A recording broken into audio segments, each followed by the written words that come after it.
The house is haunted by the echo of your last goodbye. The house is haunted by the memories that refuse to die. I can't get away from a vision that brings intimate glimpses of intimate things. A voice in my heart like a torch singer sings. I wonder who's kissing her now. The house is haunted by the echo of your favorite song. The place is cluttered up with roses that have lived too long, much too long. The ceiling is white, but the shadows are black. A ghost in my heart says she'll never come back. The house is haunted by the echo of your last goodbye.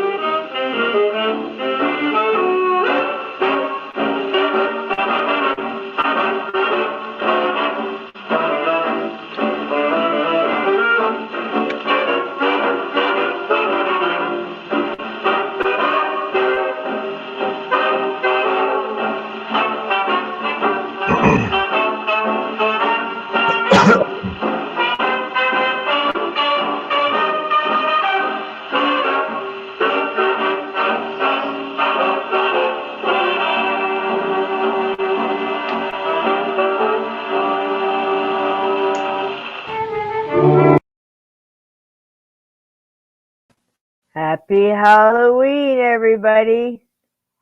We are still waiting on Steve. Is Steve simulcasting live on his channel, everybody? Let me know. I'm still trying to get in touch with him. He's supposed to pop in here too and do them both at the same time. I don't know if he's figured out how to do that, but here we are. Happy Halloween, everybody. And guess where I am? I'm an angel.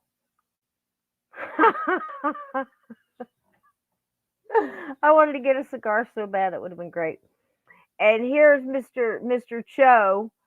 I don't know. It says here. Oh, Hey, it's Yoko, everybody. it's Yoko, folks. Yoko has arrived. I heard you've been talking some smack about me. Yeah, Yoko. We've been kind of. Oh, and look at my shirt. All Nickelback. Oh yeah, look at that. Oh now. yeah. Man, I never felt so sexy. Yup. You look sexy. I'm an angel with see-through wings, apparently. There you go. Can you see my wings? Oh yeah. How y'all doing? Happy Halloween. Happy Halloween. I went blonde with gold hair. It's crazy, right? Oh yeah, Yoko's in the building. It's just funny. I would have been a lot funnier with the cigar, right? But anyway, I digress. We're trying to get a hold of Steve. As I understood it, I may have it wrong.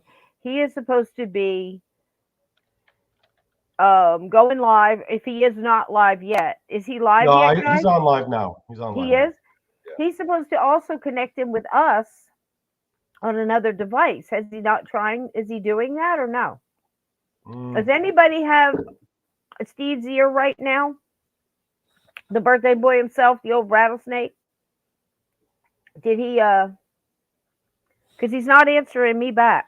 So is somebody in his chat right now? Can you tell him that he needs to link in with us too, even if it's on a phone? You know, because that's the only way we're going to get his live feed. I said Cisco and I are on right now. Right. Can you link us together? Yeah, tell him to if you're in his chat because he's not seeing my messages. Yeah. He's supposed to come in this stream also with another device, and he can go live on whatever device he's already live on. But he could just call me with a phone, and we can watch. Mm-hmm. Kind of similar to, what I guess like the police footage and stuff would be like if you had a body cam, that. You could just put us on the phone or whatever. But anyway, Steve is supposed to come here so we can sing happy birthday to him and tell some ghost stories. I'm ready to and we're sing. supposed to be able to hear what he's saying on his channel. So I don't know how to do that. Does somebody know how to do that? Enough as it is. Yeah. So anyway, he's supposed to. Did he send you a link, Donnie? Am I missing something? He sent me a link. He sent me a link. Well, I didn't get a link. No, well, he sent both of us because it was a group chat. That was the link I sent you. Oh no, hold on. I sent you a link. I sent you and Steve. Oh yeah. In a group chat. There was another group chat that was sent earlier between you, me, and Steve, where Steve sent the link. Oh no, that was you. Never mind. That was you. This is what I'm saying. Yeah, I'm getting confused now. Yeah. Sorry. Donnie Noko. Donnie Doko. Doko's good too. Hey Ted, happy Halloween. Be kind. Happy Halloween, Ted. Linda. Who else we got here? Gray, wonderful Lindsay. How y'all doing? Blue. So anyway, I don't know why he's not answering. He's not down here in the green room, and I don't see him. Is it? No, he's live right now. I just messaged him in the chat. Hold on, I didn't turn on the sound though. Is he seeing you? Maybe I'll just go over there and holler at him myself. For Pete's sake. I can hear him. You old rattlesnake. She's 32 years young. Oh, he's got his daughter. He's got his daughter on right now. His daughter? Yeah, I think. What's going on, Steve? He was supposed to be here. Oh, this is crazy. All right, let me see what I got going on here. Who is this? Going on the stove. Pozole, which is some kind of New Mexican stew that has. Can y'all hear him? And I don't remember what else, but I can hear him. Can y'all hear him? Man, my head is hot. I didn't realize having such long hair was so hot. Yeah, I'm wearing the wig too. I mean, I don't know what you can see it. It's real pretty. All right, hold on. Chat, can you hear Steve? So I cut the sides of it off. Who knows? At some point, I may just let me know if you can start over. But I've kind of gotten used to the beard. I like it. So rainy night in Portland, huh? Oh yeah. Now, did you go to any of the haunted houses or any of the attractions or anything out there? No. I always tend to do my own sort of we'll call it independent investigations. I'm probably gonna hit up a graveyard later. You guys can hear him? Oh, that sounds like fun. Have you ever been up to what is it? Pioneer Cemetery. I think that's one of the oldest graveyards out there. Yeah, are you talking about I don't know. City? Maybe he forgot because he looks like he's real busy. So yeah. I wish I could go to the mausoleum, but I don't know. That's weird. Okay. Well, anyway, maybe he'll get the message here eventually. Maybe he'll pop in. I'm gonna go ahead and play you guys some more music. I've got a couple of ghost videos to show you. Donnie, did you want to do anything to? I'm just looking at myself right now. I mean, look at this. All right. So if anybody wants to call in. You're gorgeous, Donnie. I was going to do that as well. If you guys want to call in and tell a ghost story, you can. Steve has probably got all tied up in knots and totally forgot what he's doing. And because we just texted and he said he'd be here at 8 o'clock. So he's probably got his hours mixed up or who knows. So anyhow, let him know that we were waiting on him. And when he gets done and ready, he can come on over, okay? All right. So I'm gonna play this other ghost video, and if he pops in here, we can wish him happy birthday. But he looks like he's just digging in. He might be a while. So what do you say we listen to a ghost story, Donnie? Oh, real quick to be kind, I was gonna get hippie glasses, but then I thought about it. I was like, I actually look more like Yoko without the glasses, so I went au natural. He did so. He did too. All right, guys. I'm gonna play this for you. You can, go in whichever one. He's like I said, he was supposed to have trick or treaters, and he was going to be out in the driveway and stuff. So I don't know. Maybe he's going to get back with me when he catches a break, and I'll get back to you when I find out something. Until then, it's a couple little ghost stories, I think. But I'm going to finish out this last one. It's another tune. Steve loves these old vintage songs, so I'm going to go ahead and play that. You can listen to it in the background while Steve finishes up there. Okay?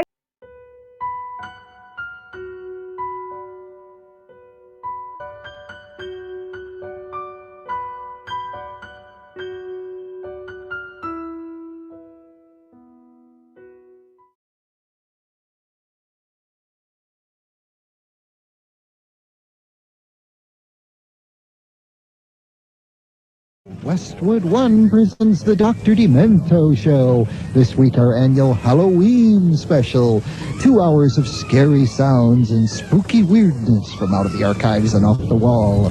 Such all-time graveyard greats as Dinner with Drac, Curse of the Hearst Cemetery Girls, They're removing Grandpa's grave to build a sewer, The Haunted House of Rock and the Monster Mash, featuring such stars as John Zachary, Bela Lugosi, Screaming Lord Such and Screamin' Jay Hawkins, David Bowie, Peter Sellers, and Bobby Boris Pickett, all joined together to get you in the mood for the night of the living dead. The night when the spirits of those who have gone return to have a little party with us, and we all go hobnobbling with the goblins. The memory of one of the most famous ghosts in all history, the specter of Anne Boleyn, Queen of England, wife of King Henry VIII, who had her beheaded when she displeased him. And as one might expect, the ghost of Anne Boleyn came back to haunt King Henry's castle. But since her head had been chopped off, she had to carry it underneath her arm. It's true. Here's Carol P. Weiss. In the Tower of London, large as life, the ghost of Anne Boleyn walks, they declare. Anne Boleyn was once King Henry's wife, until he had the axeman bob her hair. Oh yes, he done her wrong long years ago, and she comes back each night to tell him so. With her head tucked underneath her arm, she walks the bloody tower. With her head tucked underneath her arm at the midnight hour. She's going to find King Henry, she means giving him what for. Gadzooks, she's going to tell him off for having spilled her gore. And just in case the axeman wants to give her an encore, she's got her head tucked underneath her arm. With her head tucked underneath her arm, she walks the bloody tower. With her head tucked underneath her arm at the midnight hour. Along the drafty corridors for miles and miles she goes. She sometimes catches cold, poor thing, it's cold there when it blows. And it's awfully awkward for the queen when she has to blow her nose. With her head tucked underneath her arm.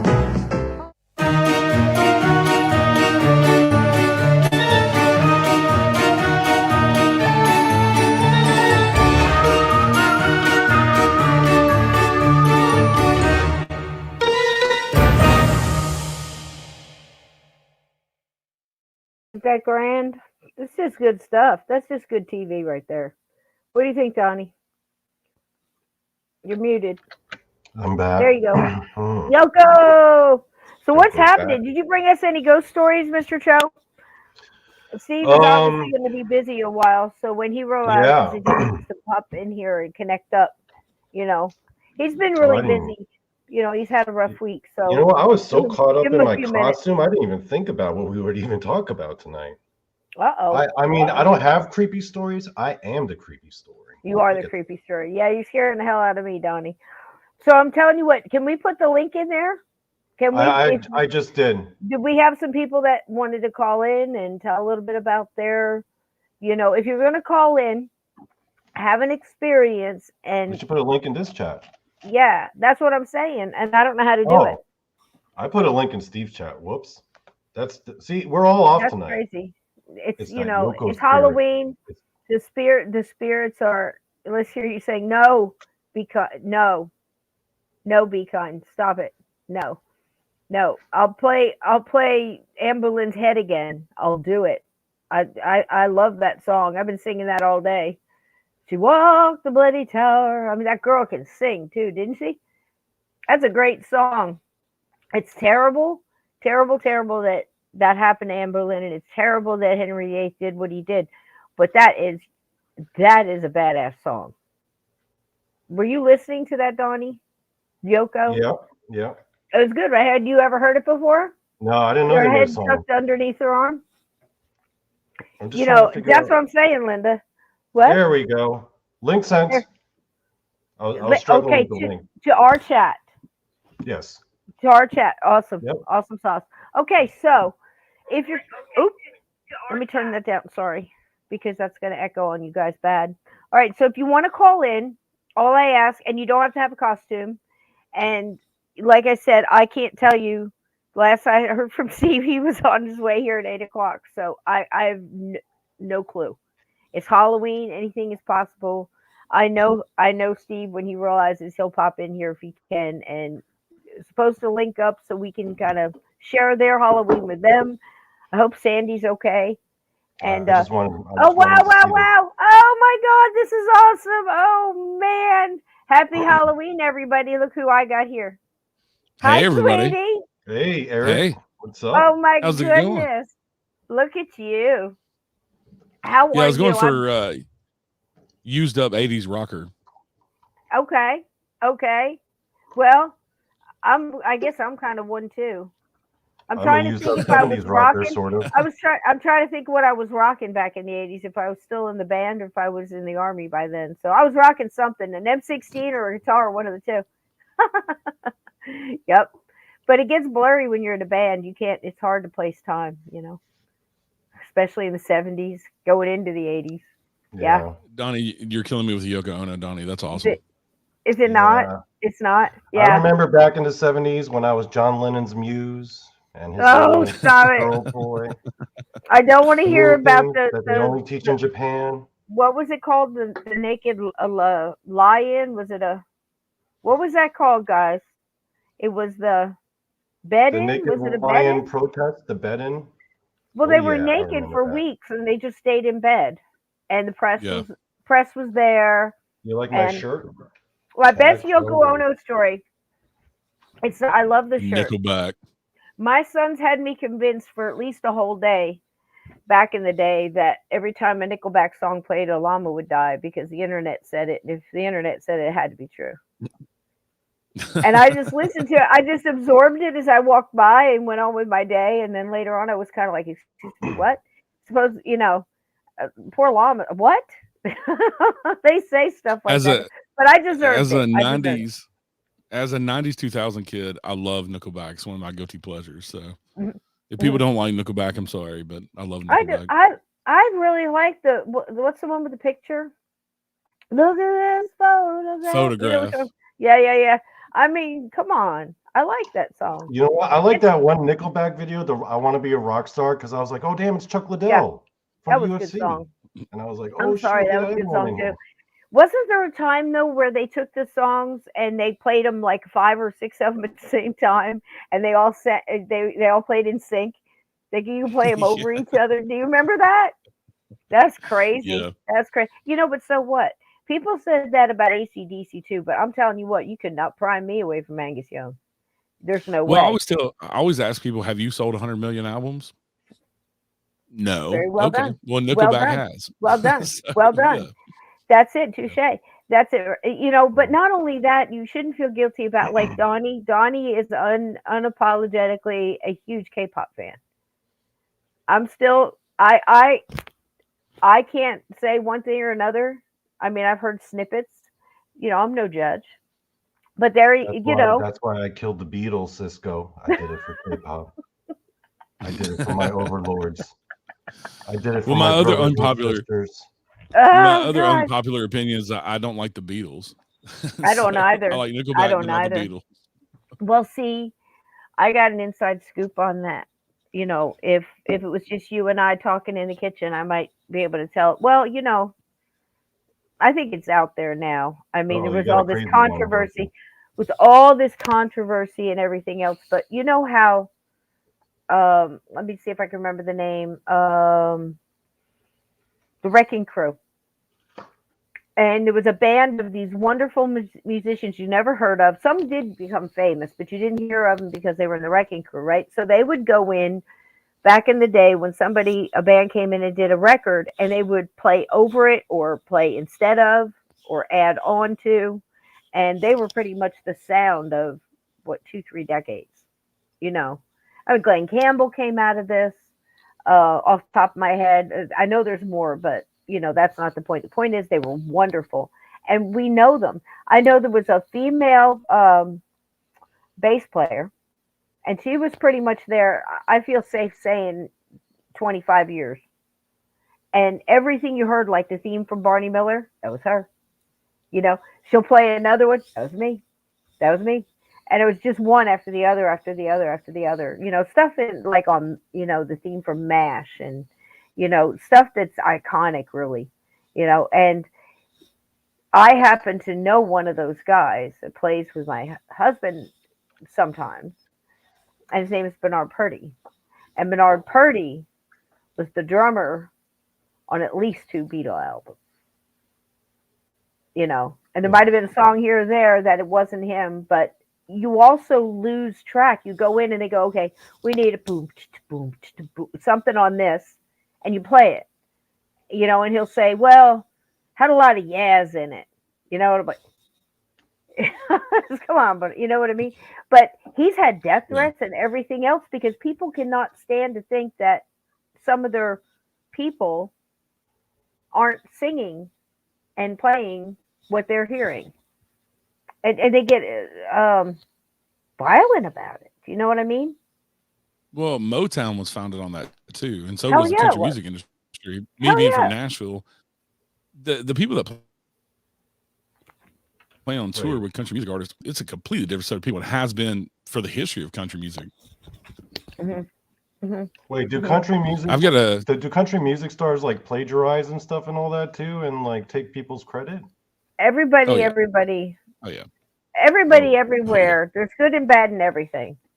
I mean, there is no, not gospel, not certainly not evangelistic. I mean, come on now. In every aspect of everything that humans are involved in, there's good and bad. I mean, you just have to say that, whether it's bands or politics or the music industry or there's always the 3-letter agencies, police forces. I mean, so name me one place Kenny that there's Rogers zero. Wait, Kenny Rogers. No, not Kenny Rogers. He was kind of too early. He was kind of too early for that Kenny because Rogers. he kind of helped create that rock country sound back in the 70s. He started out in a rock band before that. I can remember being a young child of like 9 years old and having a hard crush on Kenny Rogers. Really? Yeah. I forget the name of the group. Do you guys remember the name of the group? I'm like, what kind of rock was it though? Was it like? It was wild. It'd be like the kind of band you'd see on Sonny and Cher with the big production number and the, everything else. They had like 2 or 3, maybe 4 at the top of the charts. And it was during a time, probably before you were born, where they had like the K-Tel records, all the greatest hits, 295, Yeah. Country Gold. Country Gold. Oh God. Yeah. Yeah. I remember that. I remember I had one with Rod Stewart, Maggie May, and I fell in love with that song. I was probably 11. First edition. That's it, Gray. First edition. Yep. Oh, Hard Crush. Hard Crush. I think that was probably somewhere wedged around the Partridge Family and the lovely what's his face? Shirley Jones's kid. What was his name? Keith? Oh shit. Come on. Was it Sean Cassidy? David Cassidy. David Cassidy, Cassidy. Sean Cassidy. David Cassidy Yeah. was the older one in this isn't Halloween, but it is. It's scary because you remember the crushes and stuff that we used to have back in the day. But he was mine. David Cassidy. Partridge Family was huge.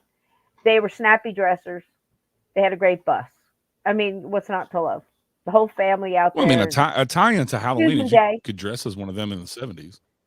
Yeah. You could dress as one of them from the 70s. You still see people dressing in bell bottoms and things, you know. Yeah.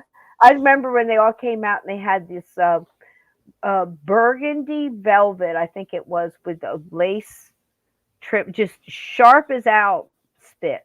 I'm telling you. And with the sharp cut tailoring and everything, and out there and the pirate sleeves with the lace. I was so jealous. Who the I've heck always is Bobby loved Sherman? that. Bobby Sherman. Bobby Sherman was Never heard that name before. Was he a monkey? He wasn't a monkey. Was he one of the Bobby monkeys? Sherman. I used to watch that as a kid. It was Davy Jones was in the monkey. Who was Bobby Sherman? What was he in? I think he was in a cowboy show.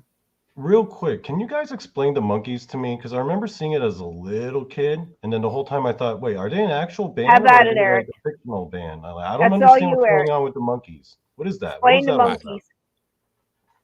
They were fictional, and none of them sang on the show until they demanded that they actually sing, and they all actually were talented singers and instrument players and things. And so they actually went on tour and became a real band. But when they all came to the show, they were just a bunch of actors that got cast to play a band that really wasn't a band. Really wasn't. So that's your first It. iteration. Yeah, but that's your first iteration of a boy band being put together. Did they actually sound the same though when they performed live? Yeah. Like, did they sound like they did on the show? Yeah. Yeah. I mean, well, the thing about them, they were not a band, and then they did a show about the band. It was a show about a band, and they went and made a band. And they were just like actors to fill the parts. Although there was a couple of musicians tucked in there. I think Peter Tork even was a halfway decent musician, or became a better one along the way. But Mike with the hat, he was actually a serious dude. His mom became a millionaire tycoon, whatever. Was it whiteout or Post-it notes that she invented? I think it was Post-it notes. Post-it notes. I always tease Steve and say paperclip, and he laughs.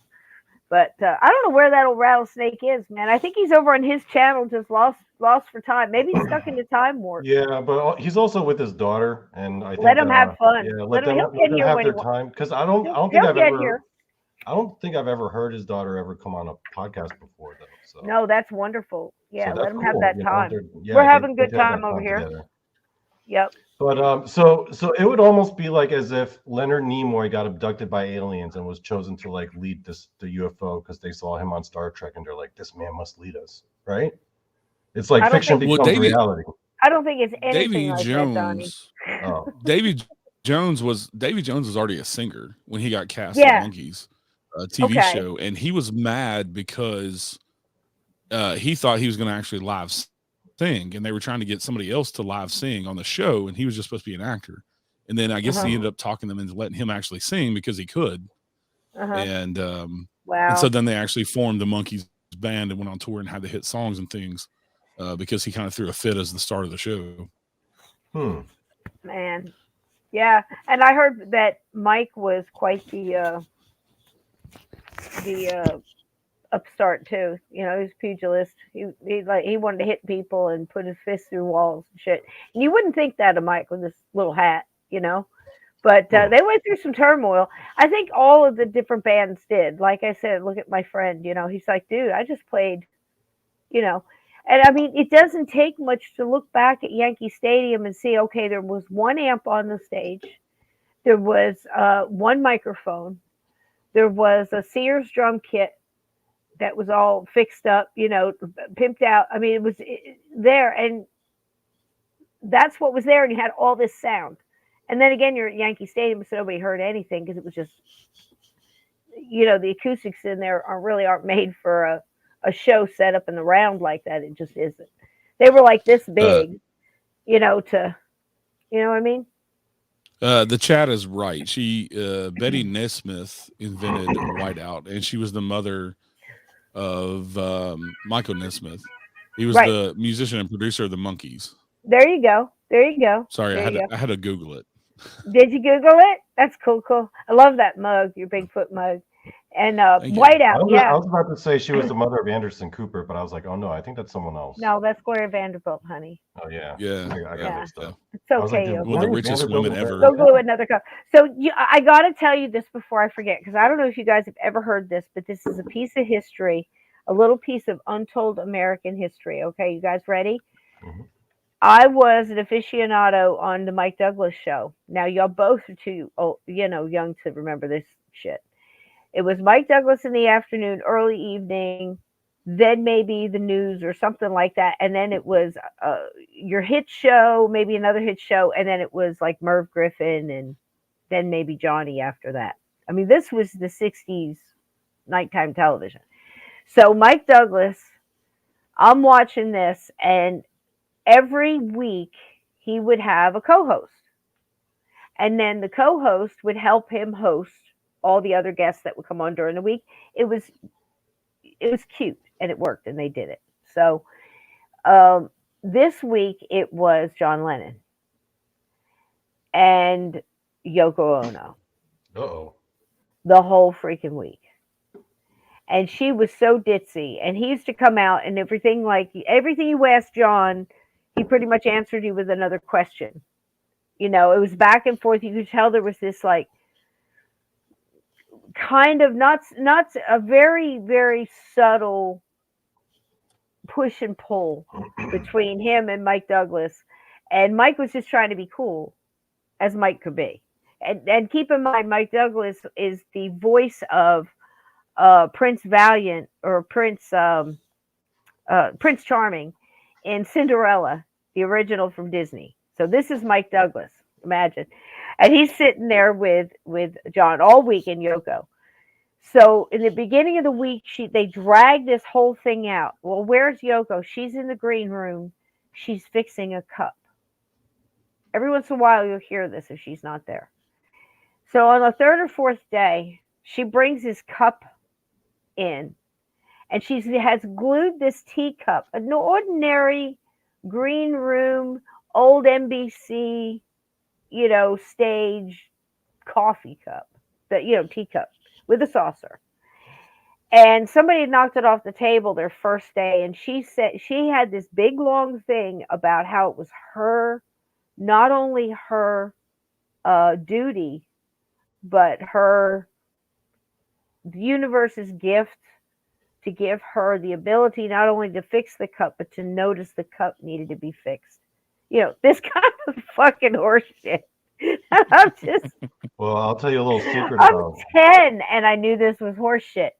John is beaming to the point where he's pulling like a Tom Cruise, and he's got to adjust his seat, and he's sitting like Indian style in the seat. And Mike Douglas doesn't know what to do about that, right? So Yoko is describing then. Oh my God! Oh wait. For an agonizing. What's going on?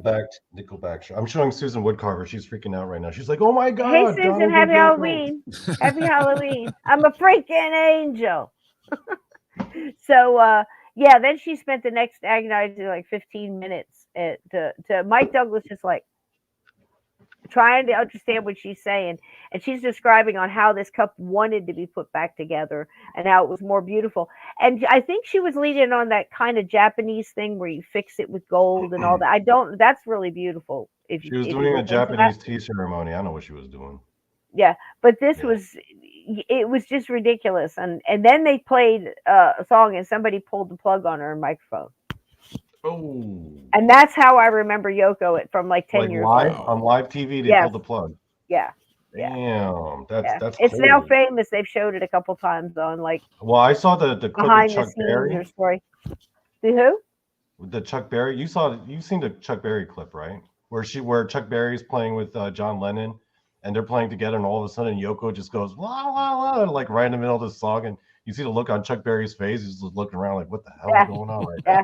Well, that's probably why Mike Douglas had her microphone pulled. But You anyway, can see him like look directly into the That's funny. camera like a deer in headlights, being like, "What?" what? Man, Yeah. that was one of my favorite videos Yeah. of all time. She's a strange duck, all right. You know, walk around Manhattan, just oblivious to all kinds of In stuff. preparation for my role tonight, I did do a little bit of research into Yoko Ono, and I actually saw a clip of her and John Lennon on a talk show where she was actually singing just a regular traditional Japanese song. It was called Sakura, and I was like, "Damn, she actually can Was sing." it good? Was And it good? she nailed it. Like, Okay. so I know, which actually kind of makes it worse, right? Because she can sing if she wanted to.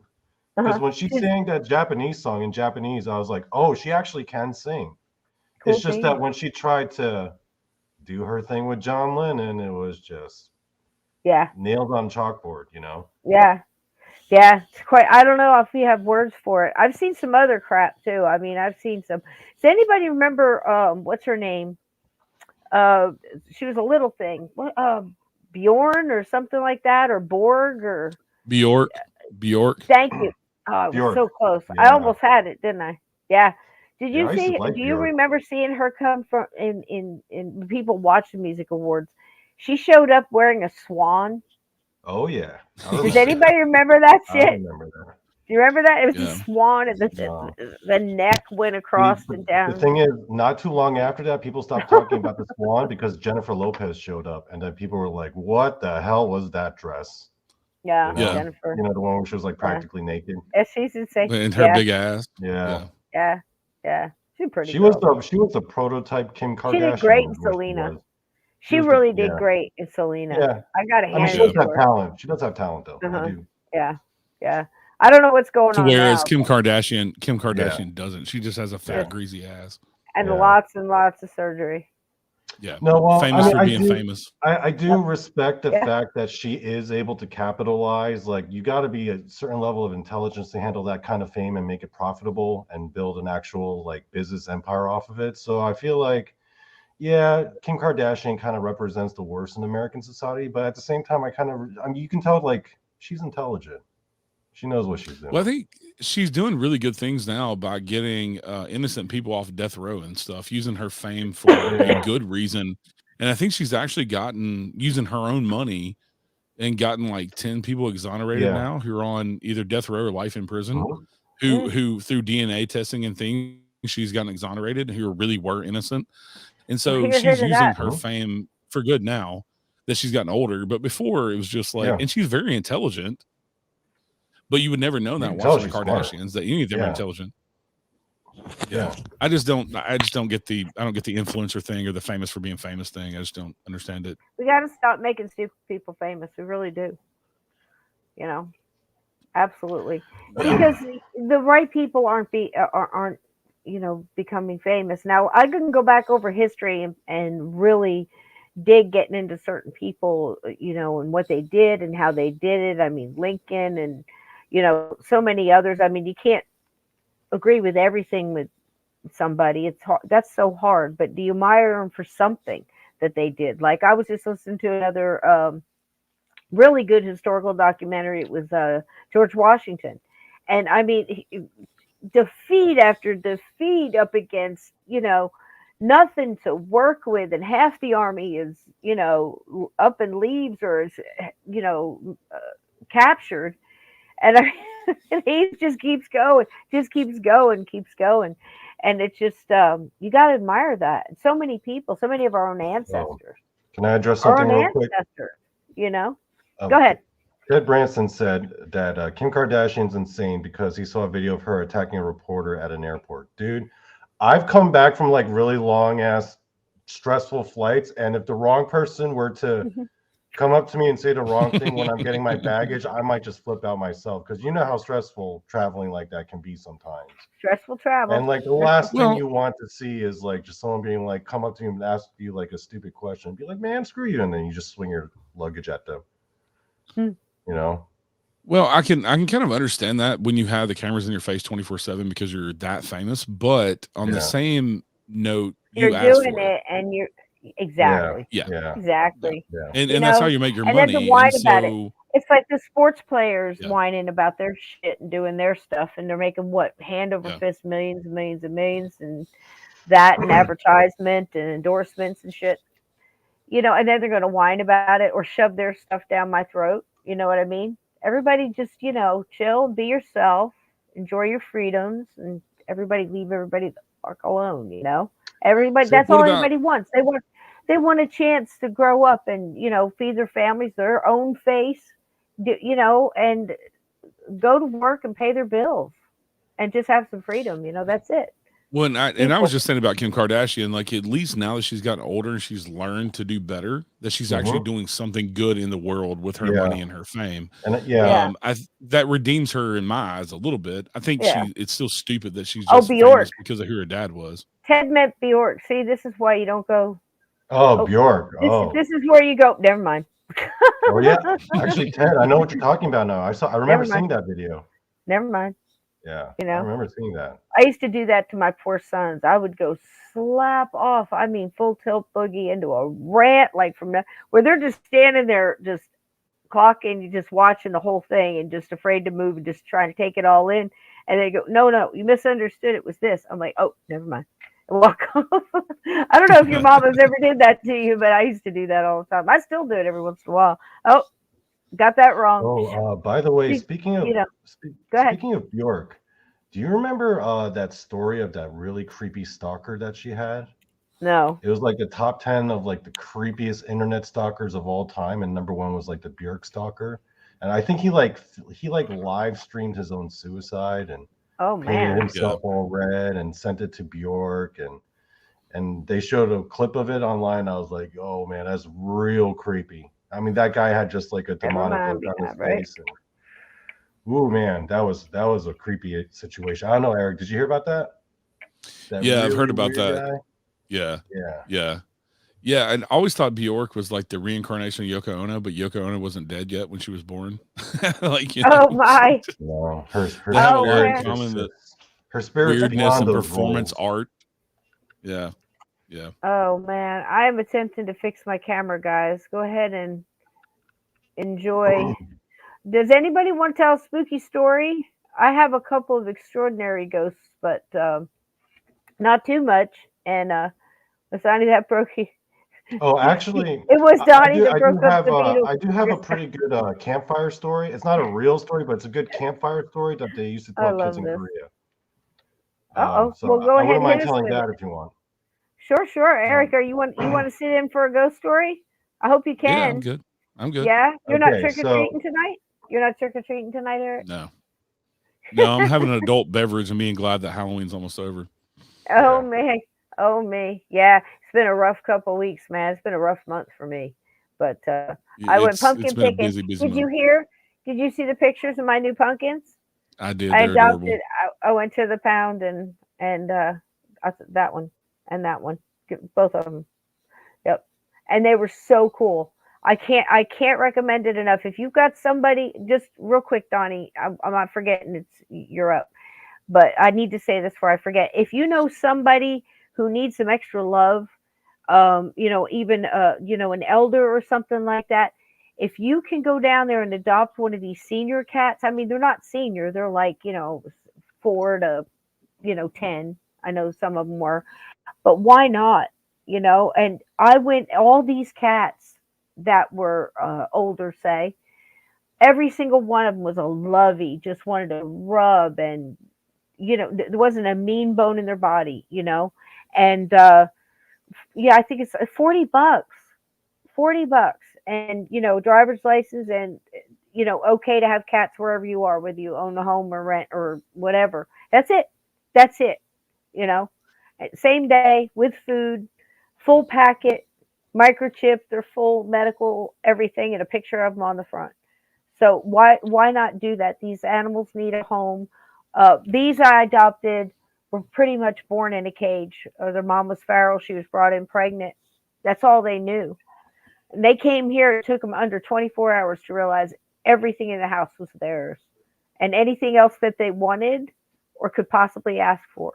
You know, I mean, they were just now they were Yeah. like these kittens in a cage like this, and they're like this. And I'm like, nope, love. And now they're just laid out of the bed going, "Oh my God, this is awesome!" You know, I this mean, is they're this so is the chill. life. This is the They're life. so chill. They're so ragdoll. They're so, and you pick them up and you get purr in stereo.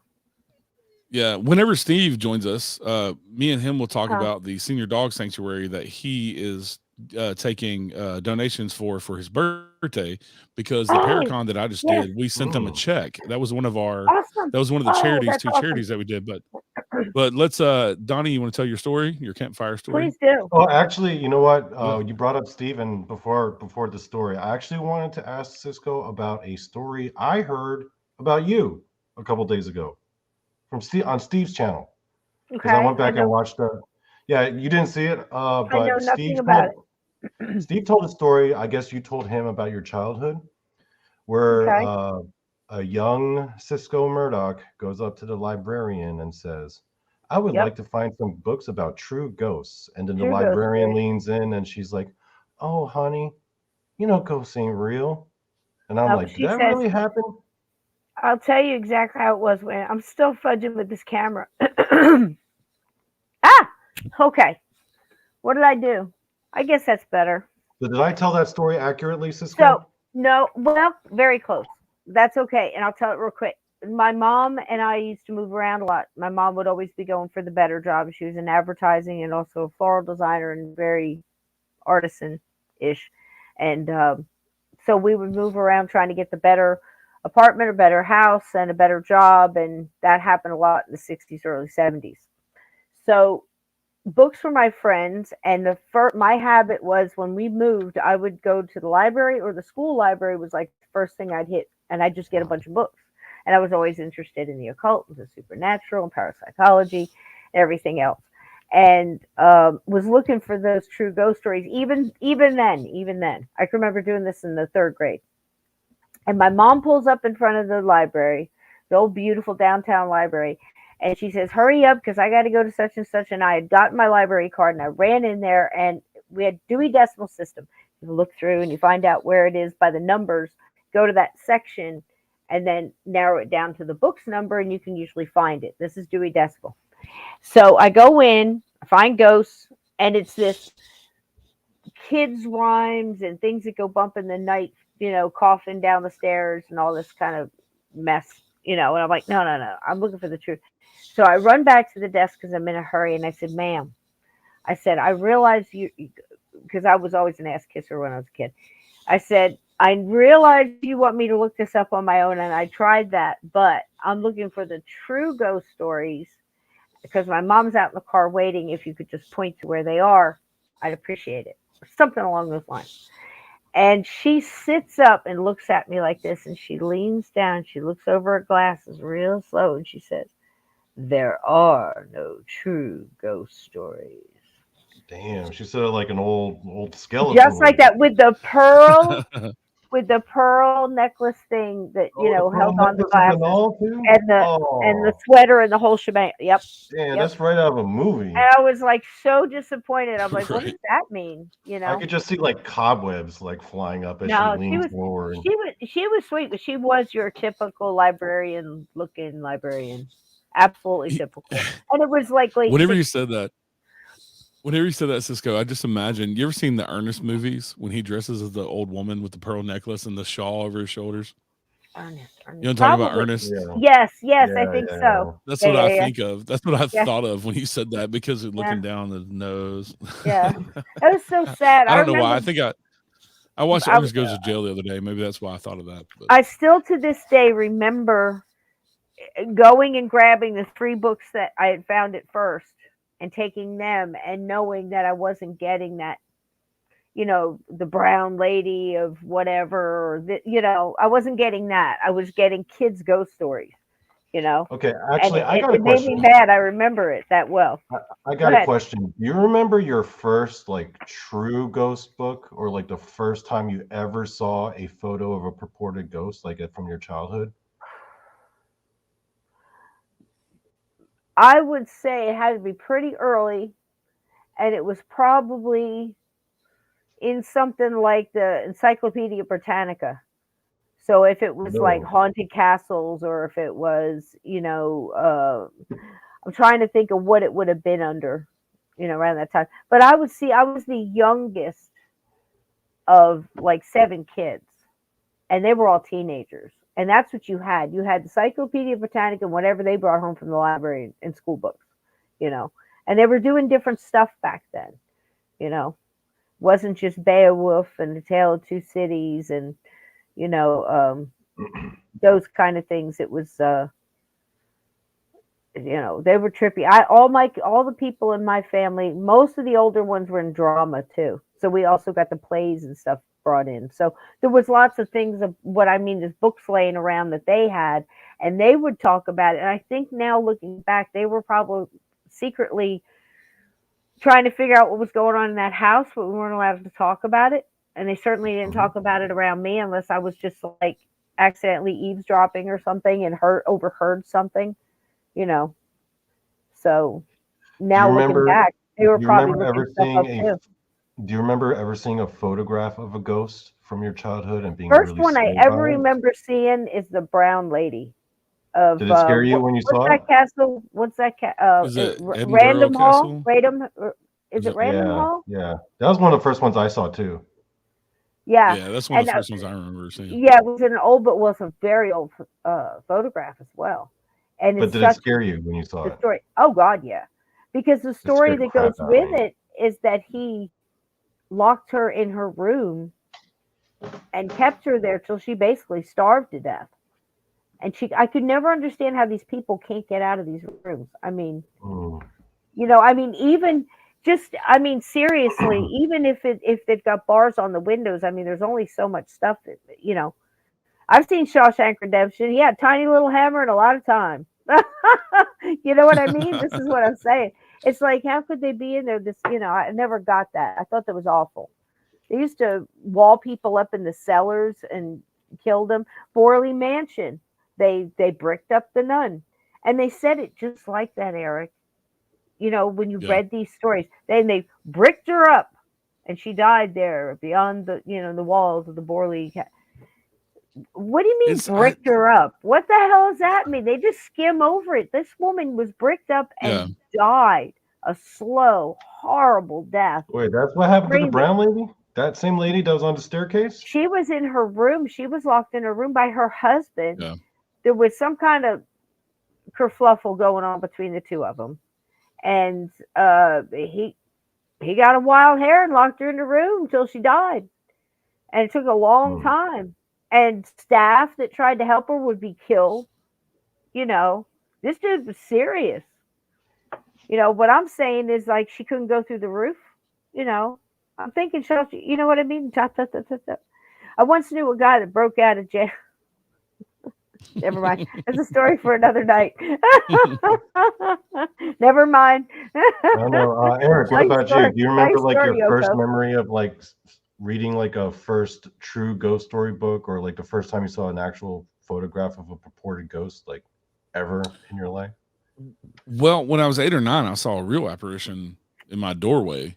That was glowing, like a glowing white lady, as they described. And I was always the weird kid that kept I always wanted my door shut. Most kids like when the door cracked or whatever. But I woke up in the middle of the night out of a dead sleep, and the foot of my bed was facing the door, and I sat straight up in bed and looked at the door, and there was a glowing apparition in my doorway, and I jumped up and slammed the door and turned the light on. But probably the brown lady is the first photograph that I remember seeing. One of the things when the internet first came around that I kind of dove into was Most Haunted. That's the first true I love that show guy. that I remember seeing. I'm not crazy about his wife, but I like him. Derek. He was one of the You're first talking about ones the to do it psychic? when the internet came out. Say again. Was he like one of the first ones You to do couldn't it? because well, they showed it in the UK on like the BBC, and so in America it didn't air then, but you could find it on the internet, the show Most Haunted. And so I used to go and look everywhere I could to find episodes of Most Haunted, because back then we didn't have, in America, we didn't have any shows like that. You would have to wait until Halloween to get shows like that, or you have to go back and watch like In Search Of and those type shows. Really didn't I love those have the paranormal investigation shows like Most Haunted was in the 90s. And so somehow I discovered it on the internet. And so as a kid in the 90s, I would go seek out, even though now it's probably 90% a crock, but especially Derek Okora, the psychic that was on there. Right, the psychic. He was always the getting, dude the head guy. he was the what his archetype name? to Zach Baggins. Like, you know, he always So got was the true. original possessed as a Zach Baggins. psychic. Yeah. The guy in the trench coat, the leather trench coat, though, what is his name? He is actually a fantastic historian. Great ghost Kieran, historian. you talking about Kieran O'Keefe, the parapsychologist? Yeah, Kieran I O'Keefe. love him. Yeah. Love him. Yeah. And, you know, his wife is another story. The blonde that's, you know, make a noise, we're not afraid of you. Yeah. Make a noise. And then boom. Ah! Ah! Ah! And it just goes like they're out. Woo! And it's all green. It's all green. You know, it's crazy. But anyway, happy Halloween, everybody. The way you got into the paranormal is so different from the way I got into the paranormal. The way I got into the paranormal was just like by total accident, total freak accident, right? Because a lot of people I meet, they have like these profound ghostly encounters when they're a kid, right? Cisco, you had yours with that guy with that head. With the right? head. Eric, you I had had a yours head in your thrown at me. bedroom, right? Yeah. I didn't have anything like that, right? The reason why I got into the paranormal was in 2017. I was sitting at the back of my buddy's restaurant that I would hang out there every day, because like, long story short, that was his restaurant. We lived close by. I was helping out, and I would hang out there all day, just hanging out with people. And in the back where we sat, there was the TV going, but nobody had the remote, so it was always on the Travel Channel. And then Dead Files would be on all the time, and I just started watching it because I would just sit back there, and I didn't have a remote. And then after a while, I'm like, "Yo, I think ghosts might be real." Yeah. And then I started listening to podcasts about it, and then I actually did have my own paranormal encounters. And that's what made it weird, is because as soon as I started actually thinking about the paranormal, then actual paranormal encounters happened. And I was like, that timing is a bit too interesting, if you ask me. But that was it. It was just me in 2017 watching Dead Files for hours on end and being like, holy crap, I think ghosts might be real. Yeah. Well, it's that whole thing that It's that whole thing we always say, the more you look in the paranormal, the more it looks at you. And so maybe you just started noticing things that you didn't necessarily notice before because you were starting to get into the paranormal. And well, for me, I think I had a very different reason for being interested in it, though, because the one thing I kept thinking was, if ghosts are real, then they're kind of like a glitch. So then, holy crap, does that mean we're all in a video game? Yeah. I can't tell you yes or no. I mean, we wouldn't know, would we? Yeah. You know, we can guess all we want, but I'll tell you, when the dead come back, they don't seem to be, either they don't know, as the Raya Ass Cats would say, maybe they don't know, or they can't, or not allowed to, tell you everything. Yeah. You know what I mean? It's kind of like cheating, I guess. In my experience with, especially with EVPs and like communicating with what, I believe have been intelligent spirits, it seems like when you start asking those questions, they can't tell you, like they're not allowed. Just from the line of questioning, like That's you have this what it line of feels questioning. like. Yeah, you have this line of questioning where you get all these EVPs and they're answering you, and then you start asking those type questions, and it's just nothing. And there's no responses, and it's like they're even the ones allowed. that I've had like more of almost a brief one-on-one conversation with, if you want to call it that. It's been, even my mom was like, no, I can't tell you that. You got to make those decisions, and it makes sense. When you think of something that seems to have the wheel so much that, I mean, we hate it and it frustrates us because we always think we could do things better from our vantage point and our consciousness at the time, what we understand at the time, you know, and we always get frustrated when all these things happen and we think that we could do them better and it would be better to go faster or whatever it may be.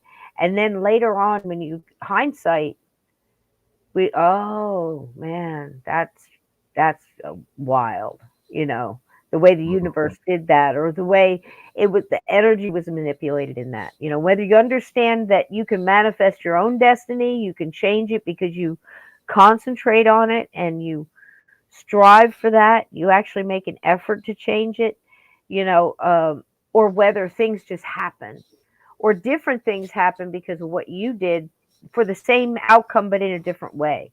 It's so, Yeah. you know, and it's got it so much that if you have an ability, you can't really use it for yourself, for somebody, your loved ones and things like that. You Yeah. might get an instantaneous feeling like, you know, I don't feel like you should go out tonight. There's something going on. You might get something like Right. that, but you can't really get it clear.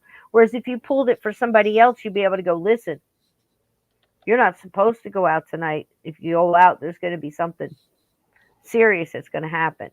You can avoid that by Yeah. staying in. You know, I mean, you get it more clear for that person. You know, Well, I think that's also two totally different types of things. I think when you get the feeling for yourself, I think that's your spirit guides jumping in and saying, "Hey, not your time to go. You don't need to go do this because this might kill you." You know, and you get uh, those like gut feelings. uh, And I think when you read for other people in that way of telling things, I think you're privy to other information that's mm, beyond your spirit guides. You understand what I'm that's saying? true. Like your spirit guides Yeah, are I there to do. protect you. Yep, yep, yep. Yeah. And I think both are true. And I think it's also true that when we have the ability, we also have the emotion that goes with the person Right. that we're trying to get a reading on. And we're putting our own knowledge of that person in it and making a decision rather than a stranger that we don't have a lot of information on. You see what I'm saying? And I think Yeah. like we're not supposed to do that for them because of all that emotion and everything else will make a bad decision. So it's best to stay out of it. Just love them through whatever it is as best you can. You know, love them through it, and then help them come out on the other side. You know, sometimes they have to go through things. Yeah. So do we. So do When we. and I think that all comes down to free will, because I think if you True. have somebody that you are emotionally connected to, they're more likely to listen to you and not necessarily make their free will choices. And so That's when you also a have good somebody point. you're not, yeah, also you're not connected to a person that you're reading or giving a message to, you know, it's their free will to take your word or not. To Hmm. where, like I said, if you're connected to somebody emotionally, they might take your word over what they would naturally do because they care about you and care about your opinion. Hmm. Hmm. Wow, it's true. It's true. But you know, the cool part is that it seems that something that's wiser than us has some kind of effect, some Yeah. kind of Yeah. influence on all of that. You know what I mean? And I think that's Yeah. kind of cool. I think that's kind of cool because it also, when you look at it that way, you can really see how we are all connected. You know, it's not beneficial to me to ruin your day. It's not. Right. It's Right. detrimental to me and detrimental to you. And Yeah. that goes as wide out as you want to go, you know. And I still always lean back to, you know, love the man, hate the man, think he cries with his entire face. Well, you know, there's reasons for that, but the man says some profound things. Jordan B. Peterson. And I'll he be right says, back. sure. And he says, what is a friend? You know, what kind of friend do you want? Friends? If so, what kind of friend do you want? A friend is someone who you can tell something that happened to you that is devastating, and they will suffer with you, they will cry with you, they will encourage you, they will listen to you, they will help you through, and not secretly be glad that this happened to you, and not secretly be rejoicing in your pain. And the opposite, when you have something to celebrate, something good happened to you, and you want to celebrate, this person celebrates with you and laughs with you and, helps you celebrate this, and not secretly jealous and angry and vengeful to, because you achieved something or something good happened to you. That's a friend. You know what I mean? And if you can strive to be that person, I think we'd have a good handle on it. Loyalty, again, we've talked about that with gangsters. I mean, we don't prove the things they did or how they did them, but a great taste in flowers. and a lot of them were very loyal, except the backbiters, but we've got those too. Is Eric coming back, Yoko? I have Eric? no idea. No, he's back.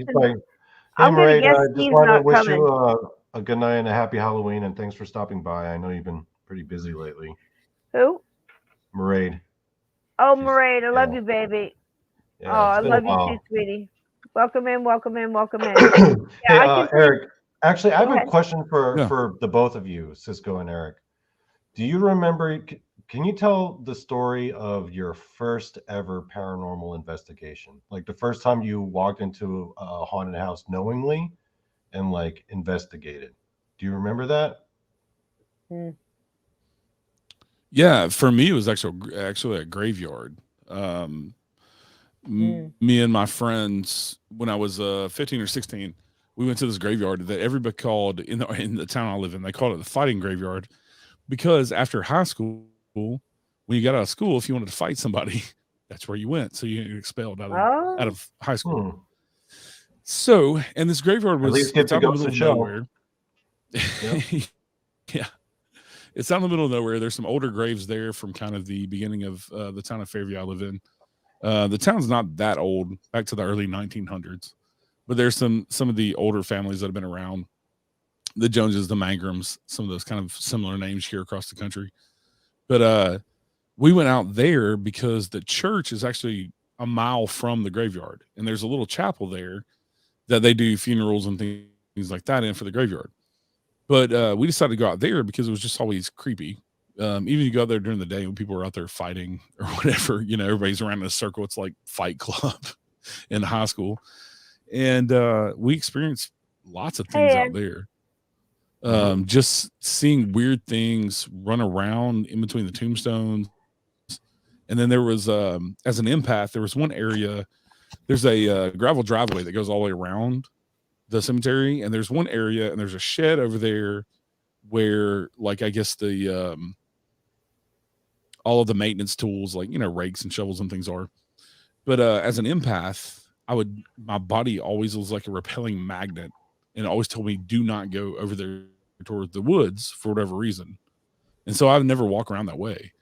And some of my friends did, and they claimed to have crazy experiences of hearing things run at them in the woods and things like that. But I saw some crazy stuff. Weird little creatures like running around the gravestones in the dark.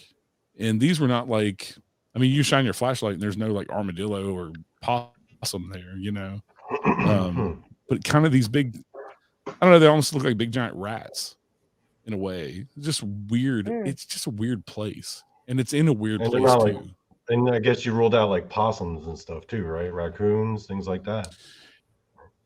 Yeah, that's what I was saying. Like, you shine your flashlight out there and there's nothing there. But you see these like giant rodent looking things running around the graves in like a shadow form. But you'd also see people standing out there. And there was a row of trees between the end of the graveyard and the main road that you turn off to get to the graveyard. And that's where the church is. And there's a street light that shines. So once you let your eyes adjust, you're looking across the graveyard and you have this backlight of a street light. And you would see shadows of people standing out in the graveyard. One of my friends, we went to get beer one night, and we left. He's like, I'll just sit here by myself. And he claimed that he walked into the chapel, and he was a non-believer. And when we came back from getting beer, we're driving down this road, and he's walking up the road towards us. And we pick him up, and he's like, "I'm not going back down there." We're like, "Why? What? You don't believe in ghosts or paranormal or anything." But he claims he walked into the chapel area with all the pews, and when he lit a cigarette, it looked like there were all people sitting around him in the pews. That's what he claimed. Yeah. But there was always weird stuff that happened to all of us out there. We would actually climb up on top of my SUV. That's creepy, Eric. Those flashes, like you go to turn on a light, like it's almost like in so many horror movies when you pull the string for that one light bulb, you're in the cellar or something, and or the attic, and you pull that chain, and that thing is there just for a brief moment. That's creepy. That's creepy. Oh, and I have to real quick. I have to apologize if I seem distracted, because I'm looking at myself in this video right now, and I'm like, man, if Donnie Chubb been born a girl, she'd be kind of hot. AJK said you were hotter than AJK said you were hotter than Yoko. I'd be like, man, hotter than Yoko. I'm like, that's a fine looking Korean woman right there. That could be I don't know. That sounds like something hotter than Yoko. But there was a piano in that same little chapel area where they had the funerals, and we heard it playing a couple times when all of us were outside by itself. Just a few notes, but just a few keys. But yeah, that was the first, like, I would say, official paranormal investigation I ever did. As far as actually going and seeking out paranormal things. Wow. I can't remember. You don't remember I yours? would say never really. I mean, I didn't do an awful lot of going in with gadgets and things like that, What about like as a group? More like though? showing up as a place. Group? Yeah. I mean, there's been lots of different cases of going in and helping people in offices and houses, or you're there somewhere and stuff happens, but brought in on cases and stuff like that. It wasn't my first one, but the one with the guy that showed up for the motorcycle accident, and he was like in the 50s, and I guess the EMT stole the ring. He was about to ask his girl to marry him. Oh yeah. And he showed up. He's extremely agitated and just, like one of those jerky kind of energies that kept getting in this girl's face and yelling, tell her, she has to know, I mean, so mad. And, when you're dealing with something like that, that's stuck in that aggressive energy of agitation and confusion, and it's so hard to describe, because it's very much, in some cases, like you see in some of the movies where you've got that jerky movement kind of thing, and it can be very profound depending on how you see them or how they want you to see them, and I think that's like this, the scariest, also the saddest, because I've experienced that also on the battlefield with soldiers who were so, agitated and caught up like that, and, a jerky kind of moving energy. It's a little different from somebody who just kind of floats in and appears or shows up in a doorway, or, it's different. So, I mean, that's why it's hard to describe different categories of ghosts, because as soon as you think you have all the categories and you have here comes another one. It's different. It's because people are different. Individuals are different, and depending on where they got stuck and what energy, like Steve has this one. I was describing this to my boss at work, and I told her that Steve's got a ghost, and he's told the story, so I'm sure it's okay to repeat it. He was doing something. He said something about God bless this or whatever. He was like doing sage, doing something, and but he was in the bathroom, so he was saying prayers or whatever. And out of nowhere, he hears this female aggressive voice say, "God gave me breast cancer," angry and mad. And I'm saying, you got it. Now he had it. Sure. He had it by, explaining in Steve's view, no, that wasn't God. Bad comes to bring bad things. Don't be angry with that. These things happen. He tried to explain it in a calming way, and I'm standing back and we're talking about it, and I'm thinking, Steve, she's pissed, but she's not pissed at God. Even she's not. That's not the thing. It's like when we were looking for the motorcycle. I'm sure you've heard the story. We're focused on the motorcycle, but the problem was that the man who wanted to cross didn't want to cross because he didn't want his mom. He didn't want to face his mom for the things he had done. Yeah. Everybody's got their own vantage point. You see what I'm saying? It's a trip, but this woman, I think she's mad at herself because then they went and they found out a little history, and she actually didn't want to go out that way, so she took an overdose on purpose and killed herself. So I go back hindsight after I said it and said, this is the feeling I got. She's mad at herself. She's got to forgive herself and say it's okay. Yeah. You got to talk them down off of that. It's like talking somebody down off a ledge, Eric.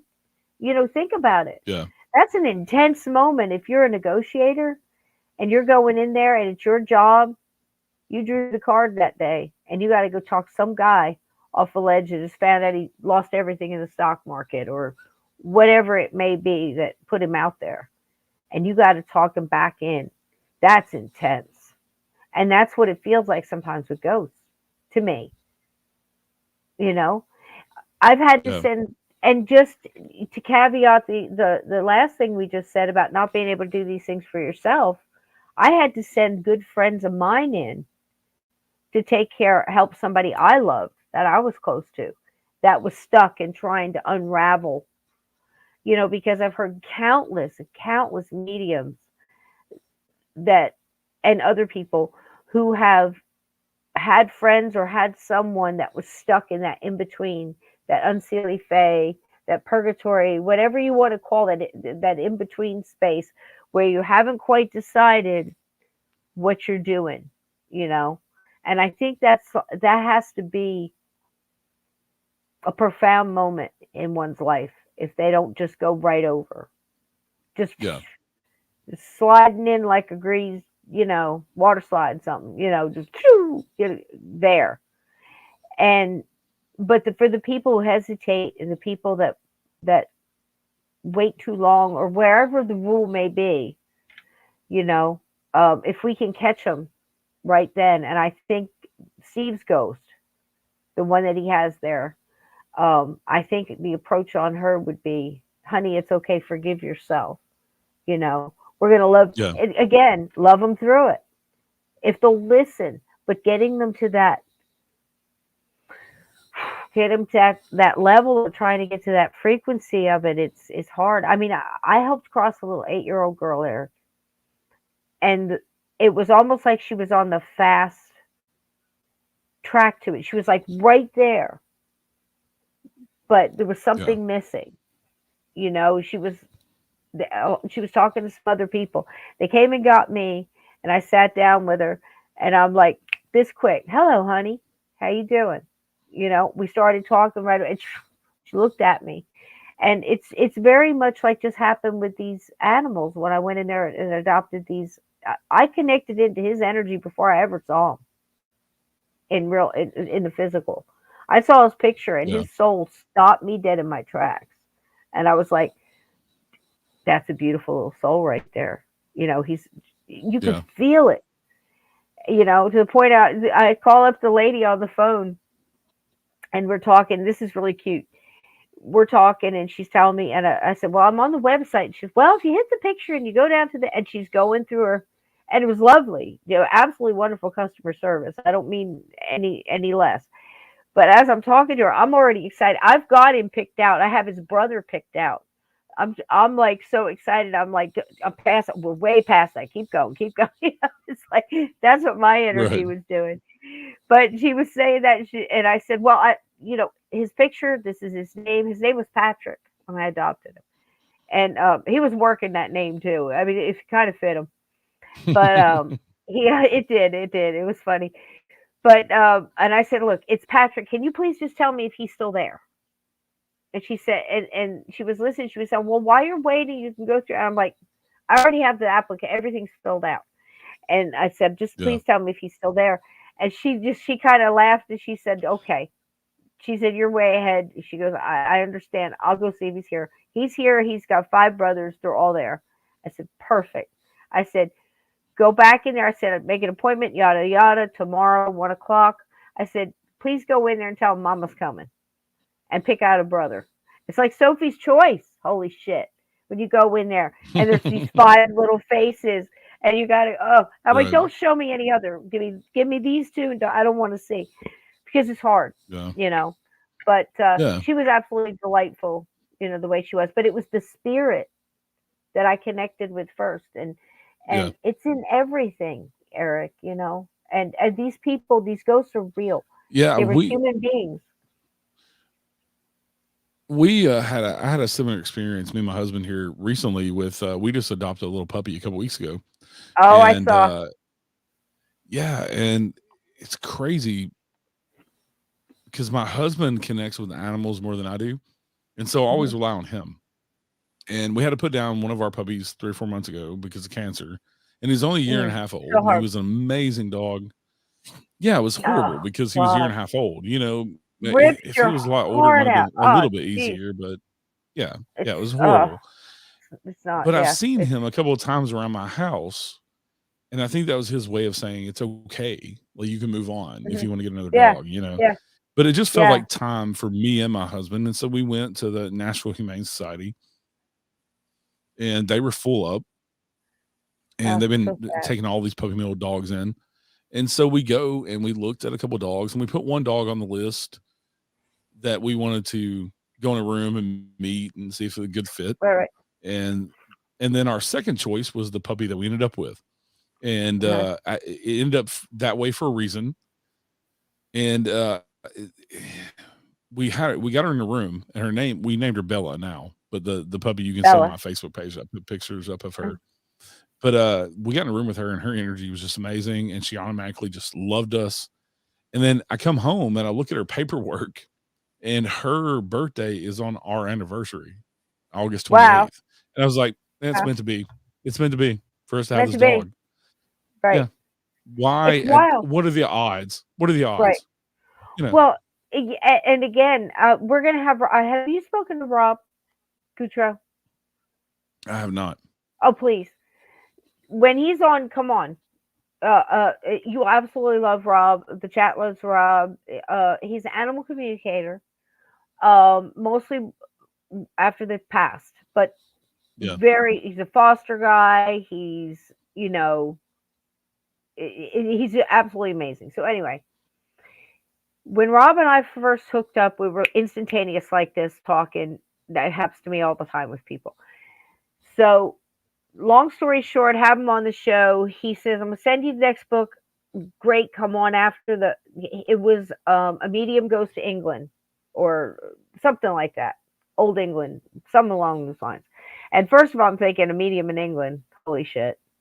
You know, how much vacation do you really get? Because you're getting hit all the time, you know, but I guess that's anywhere, you know, I still think those things too, like new house, you know, but anyway, so he sends me this package after being on the show. He sends me a book and some other things and a t-shirt. And I had it all on the table and I was going to send a picture and say, thank you for sending this. And Dickens he walked right up on the table and sat right in the middle of it like he was posing. Like it was like a Sears photographic place. Stood straight up like a statue. I took the picture, I sent it to Rob, and I said, I think Dickens just claimed all this stuff, right? We had a little laugh, and often he would talk about Dickens. So when I had his memorial, we were out, and I'm walking the yard, and we're looking for the spot and everything else. I just grabbed a shirt and put it on out of the top of my drawer, whatever. Stuck my hand in and put it on. Was in no mood to realize what I was wearing. You know, I'm working in the yard. Yeah. And as it's all over, and we're all just lost. I mean, three human beings out there just ripped apart by this. It's just not natural to be separated from your friends that you're this close. It's just not natural. It's hard. I don't care, and he's 17 years. He was our best bud, So we're a mess. And I look down and I'm wearing that shirt. Rob Guttrow's shirt. Animal communicate. Spirit. It says right there, spirit animals, yada, yada, yada, Rob Guttrow. So I send a thing back and I said, expect to see this guy because apparently he had me wear your shirt. He's been showing up. He's been turning candles on and off, when you talk about him and, the battery operated ones, I mean, and other stuff too. And when I was going to adopt, I was starting to look at pictures just to pull myself out of it, And I went out and I talked to him and I said, I know this is okay, but if you send me a sign, I said, I know you think this is okay, but if you would send me a sign, it would be great. I said, me. And then I said that line. I said, your ears long to hear what your heart already knows. And the damn sprinkler comes on right between my feet, all my jeans soaked, my knees, everything else. And then it pops up, spins around, sprays water, goes back down again. And that was it. It was the only one that did it. And I run out to the street, which isn't very far. It's past my car. And expect to see the guys with the water that test the sprinklers with the little white pickup truck that always is those guys. Nobody. So I'm guessing it was okay. Yeah. You see what I'm saying? Yeah. Right there. Yeah. And why talk yourself out of that? We say it all the time, right? So welcome back, Yogo. Yeah.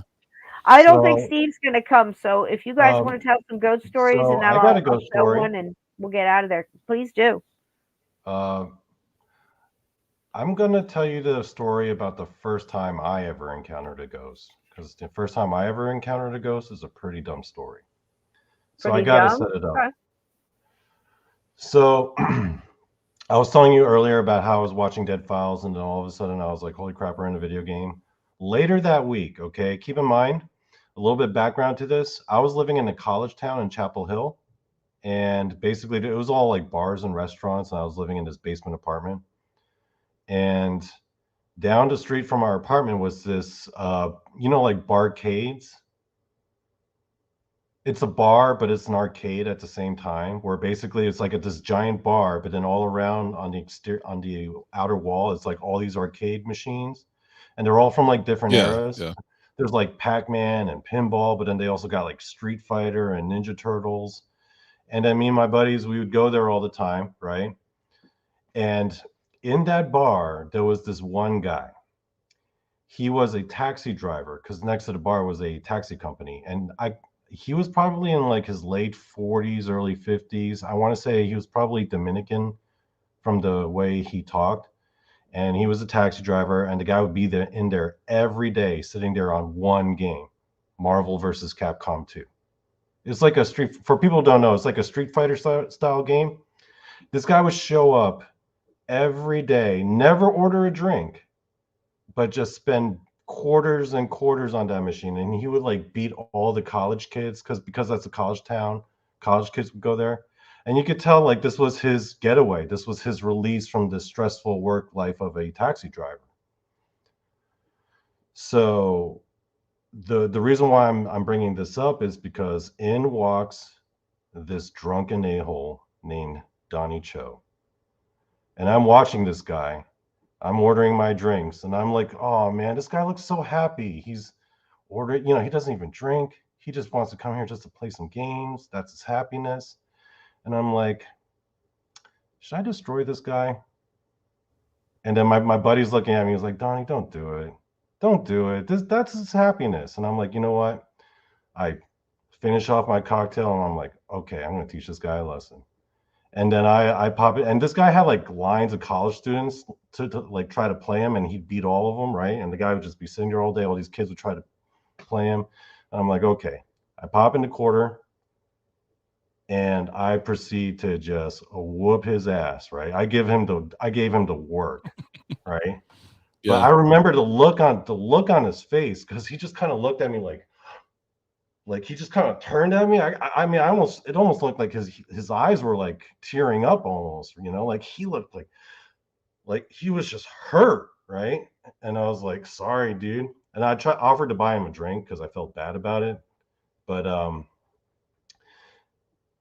I remember that evening because when I got back home, I was feeling really like kind of questioning myself. I was like, did I do something right or wrong? Because on the one hand, I had so much fun kicking the crap out of that guy and asserting my dominance over him. But at the second time, man, I didn't need to do that to him. That was his happiness, right? And then as soon as I'm thinking this, I'm in my apartment back from the bar. I'm walking past my bathroom. And as I walk past it, there's an image of a dude in a hoodie, like a college age guy in a gray, like a whitish grayish hoodie, just standing there in my bathroom.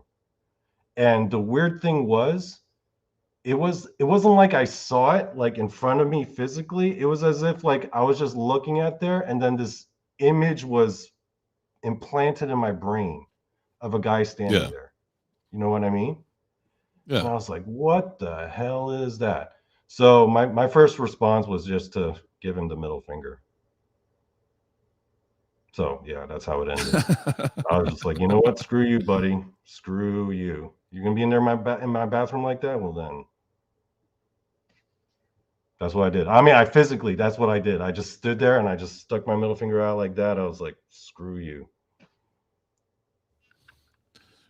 Most people to run screaming. And the funny thing is, and here's the funny thing, like as I got more interested in ghosts, I started looking up like North Carolina ghost stories and like ghost stories through. Oh, by the way, Cisco, your mic's off. Okay, there I am. Yeah. Sorry. So My halo was crooked.